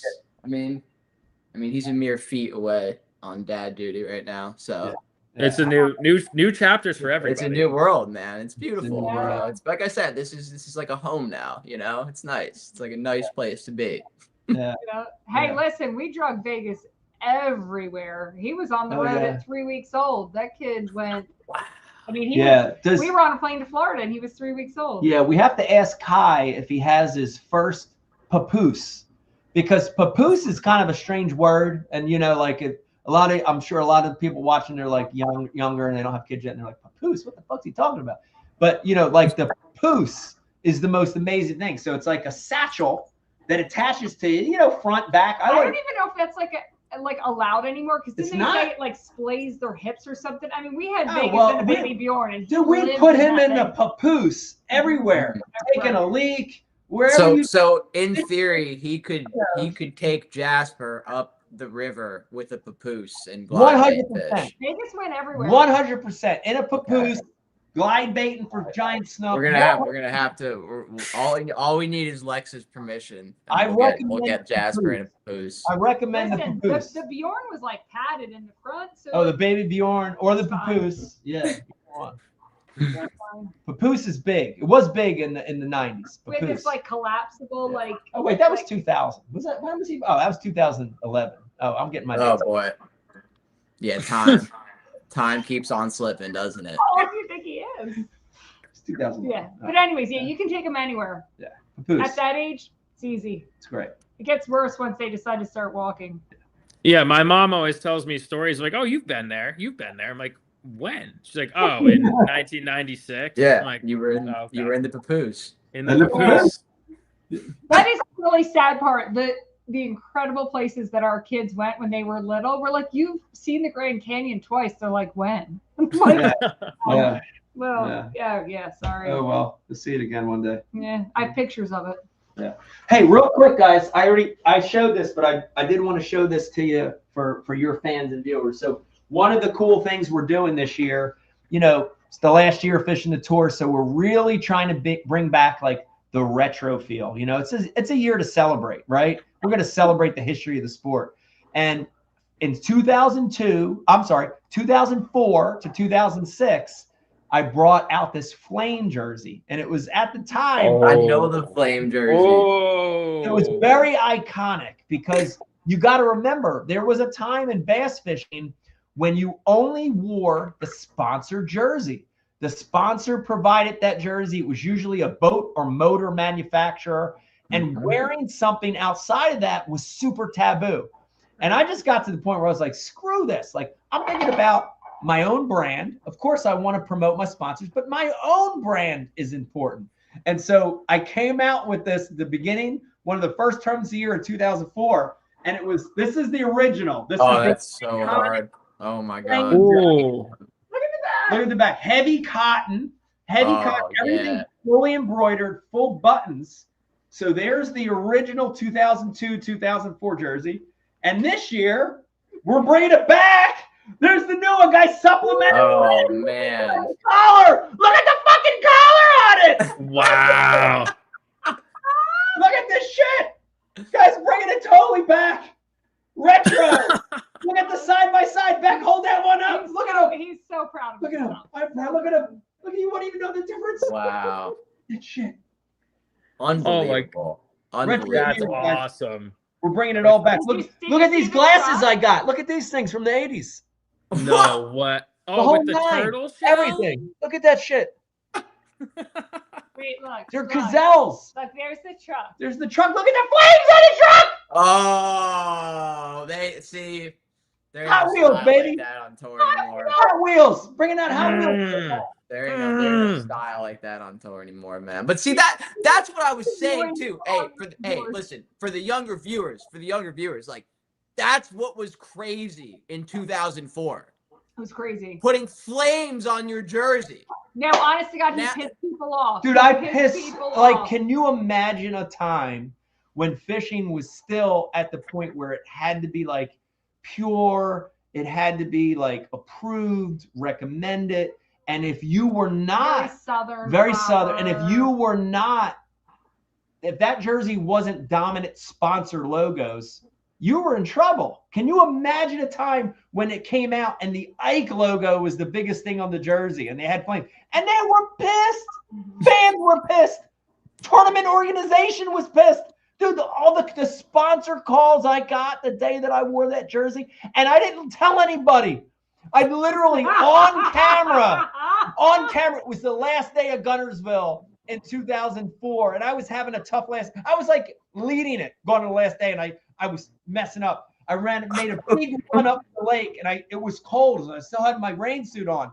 And I got up there, and I finally started catching someone, a red rattle trap. And I remember like it was yesterday, I said, "Red, you want to see red?" And I unzipped the jacket. Dude, people would have lost their fucking minds, dude. But He probably had a mullet back I probably had a then, tail, a mullet. But listen, God. but that was like, it was the time. People were losing their mind just because of that. You know? No, it's real perspective, because you have to understand, like, in the span of 20 years, it went from that to now I can scroll this fucking screen in my hand for 10 seconds and see 2 war crimes, see 3 500-pound tuna get caught, see like pornography in 10 seconds on my phone scroll. That's how much things have changed. They were worried about flames on the jersey. Crazy. But it's been fun. Like, that's the thing that is nice, and you guys will experience this. You guys, like 20 years from now, as you guys skyrocket to success, and you're already succeeding. You're going to look back and you're going to look at the things that you did, and you're going to reminisce just like this. And, like we said in the beginning of the podcast, you guys are going to have an opportunity. You're doing it now, but it's the most rewarding feeling to look back on your professional body of work. You'll look back one day and you'll look at Johnny, and Johnny look at Kai, and Kai look at Eric, and you'll say, man, we did a good job. We changed the sport. We got kids fishing. That's what it's all about, guys. Listen, I want to tell a funny story that this is going to blow your mind. Maybe even more than that, talking about digital stuff. Woo! So now you think about it, like you've got YouTube, all these outlets to just give content to people. So we didn't have the means to do that. Instead, people had to buy your DVDs, CDs, videos. Well, so like, how do you make those? We bought a DVD CD burner, and Mike made his own instructional CD or DVD, and I would sit in a room with this burner that was this massive, it was like an original computer. That's so big. And I would sit there, and I would individually, one at a time, burn these things. Oh yeah, dude. And then I got almost 3M made stickers that were like the kind that you could print on a printer onto it and then stick them on. And then you put them in a plastic case and we sold them. Dude, here's that's how we were able to like give context to people. Dude, this is it's so funny to look at that. That's only like 15 years ago. Yeah, what's happening now? It's funny to look at that change. But here's the thing that hasn't changed. Like, think about that hustle, right? Like, you got guys on here that are like, they think they're hustling, you know, but like it's no different if it's rap music. You got a street team, you're out there hustling on the street. It's no different in this sport. Dude, our hustle was the ultimate hustle. And, you know, and we were doing it. DVD. We were doing it in something that we loved. Like it was the ultimate hustle. But like, if you want to be successful in something, that's what you have to have. You have to have that drive and you have to have that hustle. Doesn't matter if it's rap music or fishing, you know, you have to have that hustle. You might laugh at your product later, but you have to believe in it. And we believe it. Yeah, I mean, hey, and you guys were one of the first people to believe in us when Johnny was walking around the Bassmaster Classic with a McDonald's coffee cup shoved into a fishing rod. So listen, like you said, you gotta believe. Yeah, you gotta believe. Yeah. At that point. Yeah. You gotta believe, dude. Love it. Mike, I got a question for you. This is like a like the gray beard question for you of the night. It's so you changed the sport for us, and like everyone was like, who is this Jersey guy doing whatever the hell he wants? Flames on the car. What makes you now at this point in your life go, what are these kids doing these days? Like, is there anything you see on the tour now with the young bloods where you're like, back in my day, you'd never get away with that? Like, do you have any old head moments now, or are you still with it? Like, well, I mean, I think if I'd said no, that I didn't have those moments, I would be lying. Because I think in every generation, you know, here's the thing that happens, and you'll realize this as you get older, and you hear it, you know, you've heard it from your parents and your parents have heard it from their parents, but you know, like, change and the way that you were brought up is embedded and ingrained into who you are, right?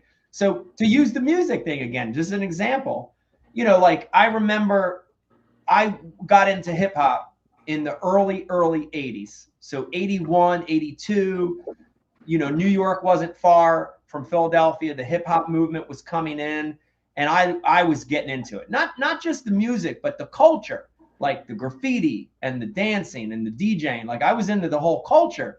And I remember having a conversation with my uncle, who was Motown, rock and roll. And he's like looking at me like, what the hell is this shit? This isn't music, you know? And so I get that part of it.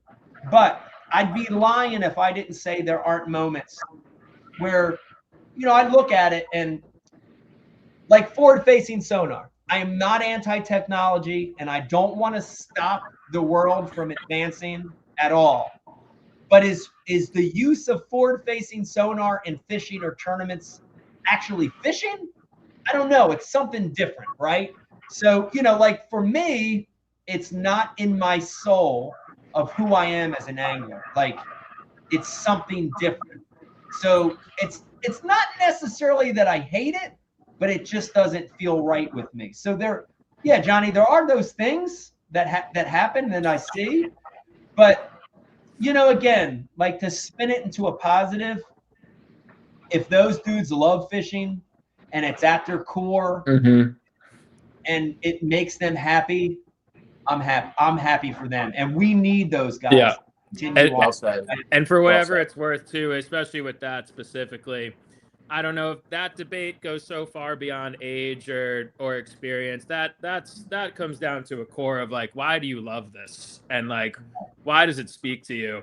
And yeah, I wouldn't even put that in the same category as like, oh, like I can't handle their loud rock music type vibes. It's something entirely different, man. Yo, man, I'm so happy for you and Beck and the family, man. And thank you.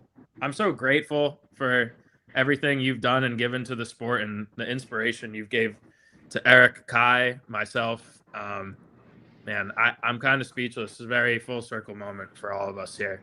Well, thank you, guys. We feel the same, and we're so happy fishing brought us to you guys, and we're happy for the friendship. And you know, we watch what you guys do, and we're always excited because you guys are the real deal, and we see it, and we love it, and just keep doing what you're doing, guys. You're the best.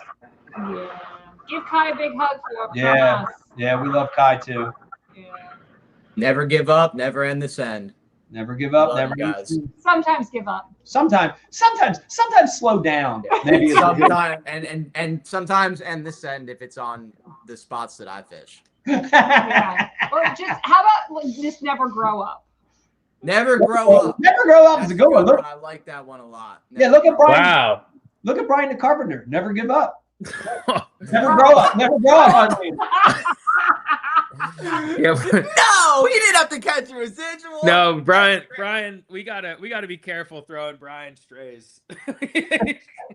We gotta show Brian some He love. didn't have to catch a residual. No, we love you, Brian. We love you, Brian. Oh gosh. We do love Brian. We do. Man. Of course. Now we appreciate it. Thank you for being. This was our first guest, like first official guest on the Uncle Larry's podcast. Yes. Thank I you. feel like we did so much better than the first Ike Live guests. Oh yeah. Dude, this is miles and miles and light years. Oh yeah. No, on that note too. Tiny Yeah. hell. Thank you. Hey, thank you for believing in me when I was 21 and just an idiot. You know, Becky, like you guys brought me in and after 3 weeks of seeing me, you didn't freak out and we're like, hey, we can't keep letting this kid in the studio. You didn't do that. You stuck with me. Yeah, you only took out one column on the property. That's pretty good, you know. I was texting Johnny. That's a true. Johnny's fault. Johnny put out the column on the. I looked out. That's important, kid. I was leaving Mike's house one day. I looked down at my phone for 2 seconds to respond to something Johnny said. I looked up. I took out one of Mike's entire concrete pillars that leads into his driveway. There's 2 of them on one side, smashed into that hoe. We're mutually responsible for property destruction. Yep. So. Well, I can tell you this too, and I can say it. I think this is appropriate setting. I can't wait to fish again with you guys. Those moments where I get to share the water with you guys are the best, and I can't wait till we trespass again really soon. Oh yes, dude! Tomorrow night, you would love tomorrow's mission, Mike. I can't even talk about it on this podcast. Oh, it's one of those, huh? I know those. It's cold front related. Which means it's nuclear power plant related. You know how it goes.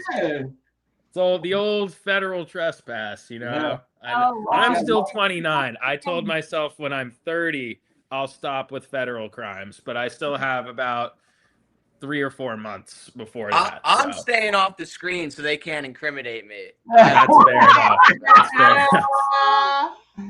So good. Hey, Mike took Vegas on his first trespassing. I did. Really? Oh, dude, it was such a pass the torch moment, you know, like, and it was small time. I didn't even know till I saw the video months later. It was a small time trespass. You know, we're just talking golf course trespass, not a big big time, but it did feel good. It felt like a rite of passage. It's so messed up. Like, I thought Vegas would have like come back and fessed up to me. No, I didn't know until I saw the video. Here, this is messed up. Like, mom should hear. Who's going to bail your ass out? You better tell mom when you do these things. That's scary. I'm telling Becky. Thank you. I'm telling. Sorry, Mike. If I'm in that situation, I'm telling Becky. Like we tell each other, but we don't judge or whatever. Like, you have to. Mom's not going to judge, but you got to tell me because who's going to get you out? No, from spending enough time in the office. That's true, with you, Becky. I'm telling you. You're too much of a force.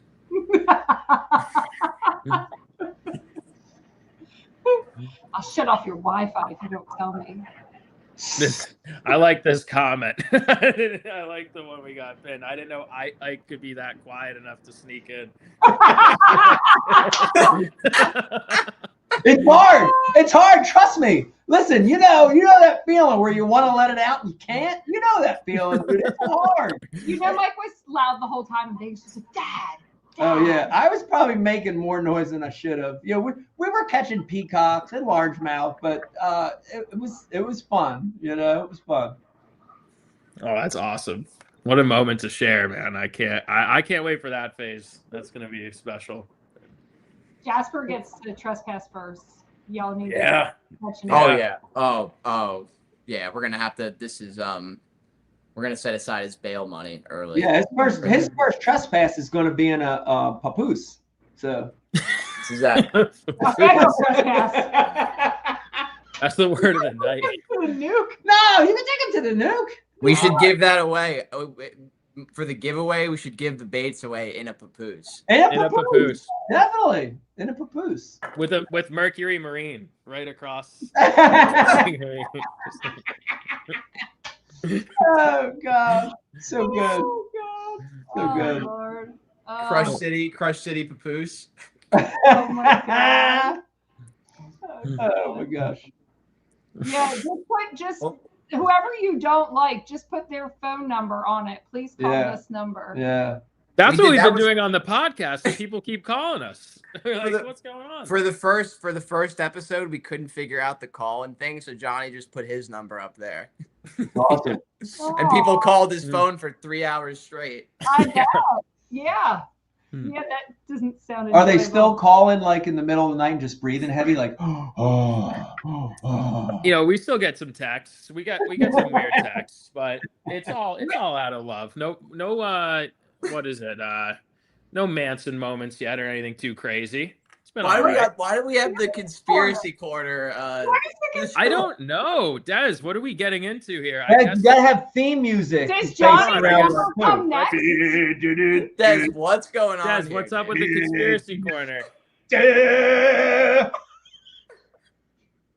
Oh, we can't hear you. This is our producer, Becky, by the way. You He's had doing that better question. than Brian, but I don't know how Yeah. much. Yeah, that's Brian the carpenter right there. Des, you're 1,000% way better Wait. than our producer Des, back in the day. what is your day job? Because we need to give you a name. Do like the old Ike Lives, where when there was no sound, Des is the you mute would right just now. write it on a whiteboard, put it up. That's true. That happened many times. Yeah, yeah. We didn't know sign language. I wish we would have learned sign language because I guess what have we lost Desmond here? I know he's a logistical and operations expert. Is that fair, Desmond? If you can hear me, I don't think he he's a logistical. It's a good gig. Is this the conspiracy? Are the aliens attacking? This is the conspiracy hear me that now? we don't. Oh yeah, Oh. we can hear you. Yep. Hold up. Yeah, One sec, guys. Okay. Oh, he Well, didn't want to be here yeah. with us. Maybe the conspiracy is that Desmond is part of our team or not. I don't know. Wait, so did you see any drones in Jersey? I guess if we have a conspiracy corner up, might as well ask. Remember when that whole thing was going Yeah, on? yeah. there was Oh, yeah. one time that I really couldn't explain it off to anything else. Okay. yeah. Well, I was recently on Merrill Creek, and I had a guest from out of town, and this guy, who was a great guy, it's the nicest guy you'd ever meet. My friend Peter lives in Taiwan, and he came by and he flew a drone. And so, so when he's flying this drone, all of a sudden he lands it and we're good. And all of a sudden I see this motorboat coming on full on pad, like right at me. And I was like, who the hell is this? And this fat-faced fucker came out at me and was like, hey, were you guys towing a drone? Were you guys flying a drone? I'm like, ain't no drone. We don't see a drone around here. Where do you see a drone? I'm like, but I blamed it on that. I'm like, dude, are you part of that conspiracy where there's all these drones flying around? So needless to say, I'm not welcome back there. But Yo, Mike. Banned from Merrill. Banned Is the from most Merrill. Uncle, is the most Are we allowed to Uncle Larry's legendary thing I've ever heard. It's in the my coolest thing I've ever heard, bro. When I got Like when I they got the sent call. 2 letters. Like I didn't get the first one that they sent a second They sent one. 2 letters, 3 state police officers, just in case. Mhm. Just in case. Well, you know? that must have been some crazy alien tech that you Well, saw. it was a little bit, to me, looking at it, it was a little bit like, there was a Karen involved. So I know that was part of it. She was a bird watcher. And I think this dude had a stick up his ass. So it was part that, but it was a little racist too. And I never talked about it because I don't want to stir any shit. This is actually the first time I ever talked about it. But, they see a Taiwanese guy on a boat flying a drone, and all of a sudden they're worried a little bit, right? Like, so that shit's straight up racist. And, there are a lot of racists in northern New Jersey. So it makes sense, They're just Yeah. Yeah. I'm with Yeah. I'm with you, dude. That was the most legendary story I how ever many heard. people are on watching right now? You might Not that many. we have a cult following. It's fine. Yeah. It kind of stays in listen. our little circle. All right. Sorry, everybody. Yeah. Des, you want- I couldn't think of a better way to end the podcast. So Big good. 53 and still getting banned from lakes. I'm so proud of you, dude. When I heard that story, I was like, I'll never give up. You're never going to grow up. Never grow Never up. grow up. That's right. Never grow up. Never grow up. Wait, Well, Mike. Yeah, thank you guys for having us on. Yeah. Like seriously, it was an honor to come on this. And Oh man, thank you guys. Thank you guys. You're Yeah. welcome. Oh, and listen, because we're like just passing it down. We told everyone to check in to your podcast when we got We off did. ours, We and did. now we're going to tell everyone to check Bass After Dark tomorrow for Vegas the Hammer. Yeah, Vegas is making Oh, Ryan, Wow. Vegas Talk about- on Bass After Dark. Bass Talk After about Dark, next up real 9:15. 9:15, Vegas to Hammer.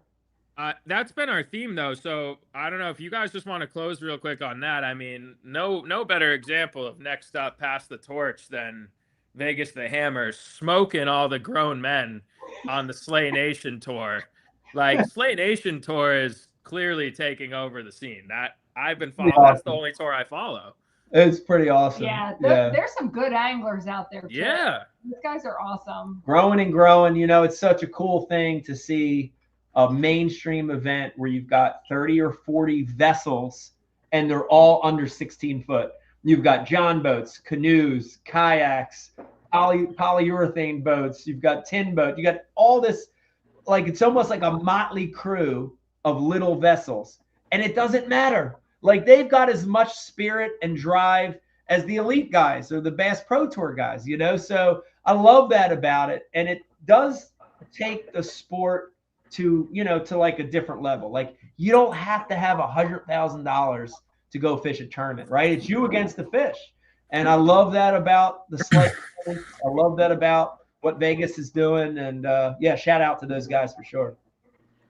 Unbelievable, man. And thank you, Mike and Becky, for taking the time to join. And congratulations again. There's no way to encapsulate the career and what we're grateful for in a couple minutes. So thank you. You're welcome, guys. You're welcome. We'll see you. Forever grateful, guys. We'll talk to you soon. Can't wait to be on the water again. Have a great night, Mike and Beck. Love you Thanks, guys. guys. Love you guys. See you, man. Later. Yay. Well, I mean, pretty amazing way to end the night. Des, final words? Any thoughts? Just you gotta love the fish. I mean, yeah. I mean, I feel like that's been the overlying or underlying theme this whole night. Is none of this is possible. You can't reach new heights. You can't push the envelope if you don't love the process. If you don't love going through trial and error. I enjoy whenever I walk around and I pond hop. I mean, it takes so much more time. However, I enjoy like walking while I'm thinking, or then you think about the eat the next day. It's almost like a post game. You can treat especially like trophy hunting fish. You can treat that like just playing a sport. I mean, you study, you just gotta love it. you know. With it, man. I appreciate Well said. the insight. Eric, what do you got to say to close out the night? Bottom line, I know we say it in different ways and it sounds corny sometimes, but man, we really watched that guy's show when we were 6 on Johnny's basement couch. And now we're sitting here talking to him and doing what we're doing in the same world that he inhabits. So just keep that in mind. Again, like Johnny said, when you see us now and you see these big snook that we're catching and you see these conversations that we get to have with people like Mike, just remember that we were 6 years old watching it on the couch, catching pound-and-a-half largemouth, and didn't even know that there was a brown trout in New Jersey. So just trust the process. Like Desmond said, you got to love it, and you got to just one step at a time. You're going to get there. Just like that kid Teal earlier, he wants to catch a giant rooster. He's in Miami. He's going to get it. He's got plenty of time. Just one step at a time. That's it. That's what I got. Appreciate you guys, man. This has been so much fun. And I can't wait to keep doing it every week. We're going to keep up with this, man. I have such a good time on this just to talk to you guys. Yeah. Let alone the people. And I think the video element is great too. This is kind of like post game. I'm doing live, but we're going to keep doing the videos, keep letting you guys call in. I just think this is great. So thank you guys. Yeah. Thank you. As we've said before, do more with what you got right now. Keep on chasing it. God's got you. And, keep that spirit of Uncle Larry alive. Just pass it on to somebody else. Just like that pass the torch thing we talked about tonight. What Mike talked about with us, what we talked about with Dylan and Jake and everybody who called in and dropped a name. Keep on doing it. Thank you, everybody, for joining. All the support. It means the world. God bless. Never end the send. Peace out. We'll see you next Wednesday. Never end the send.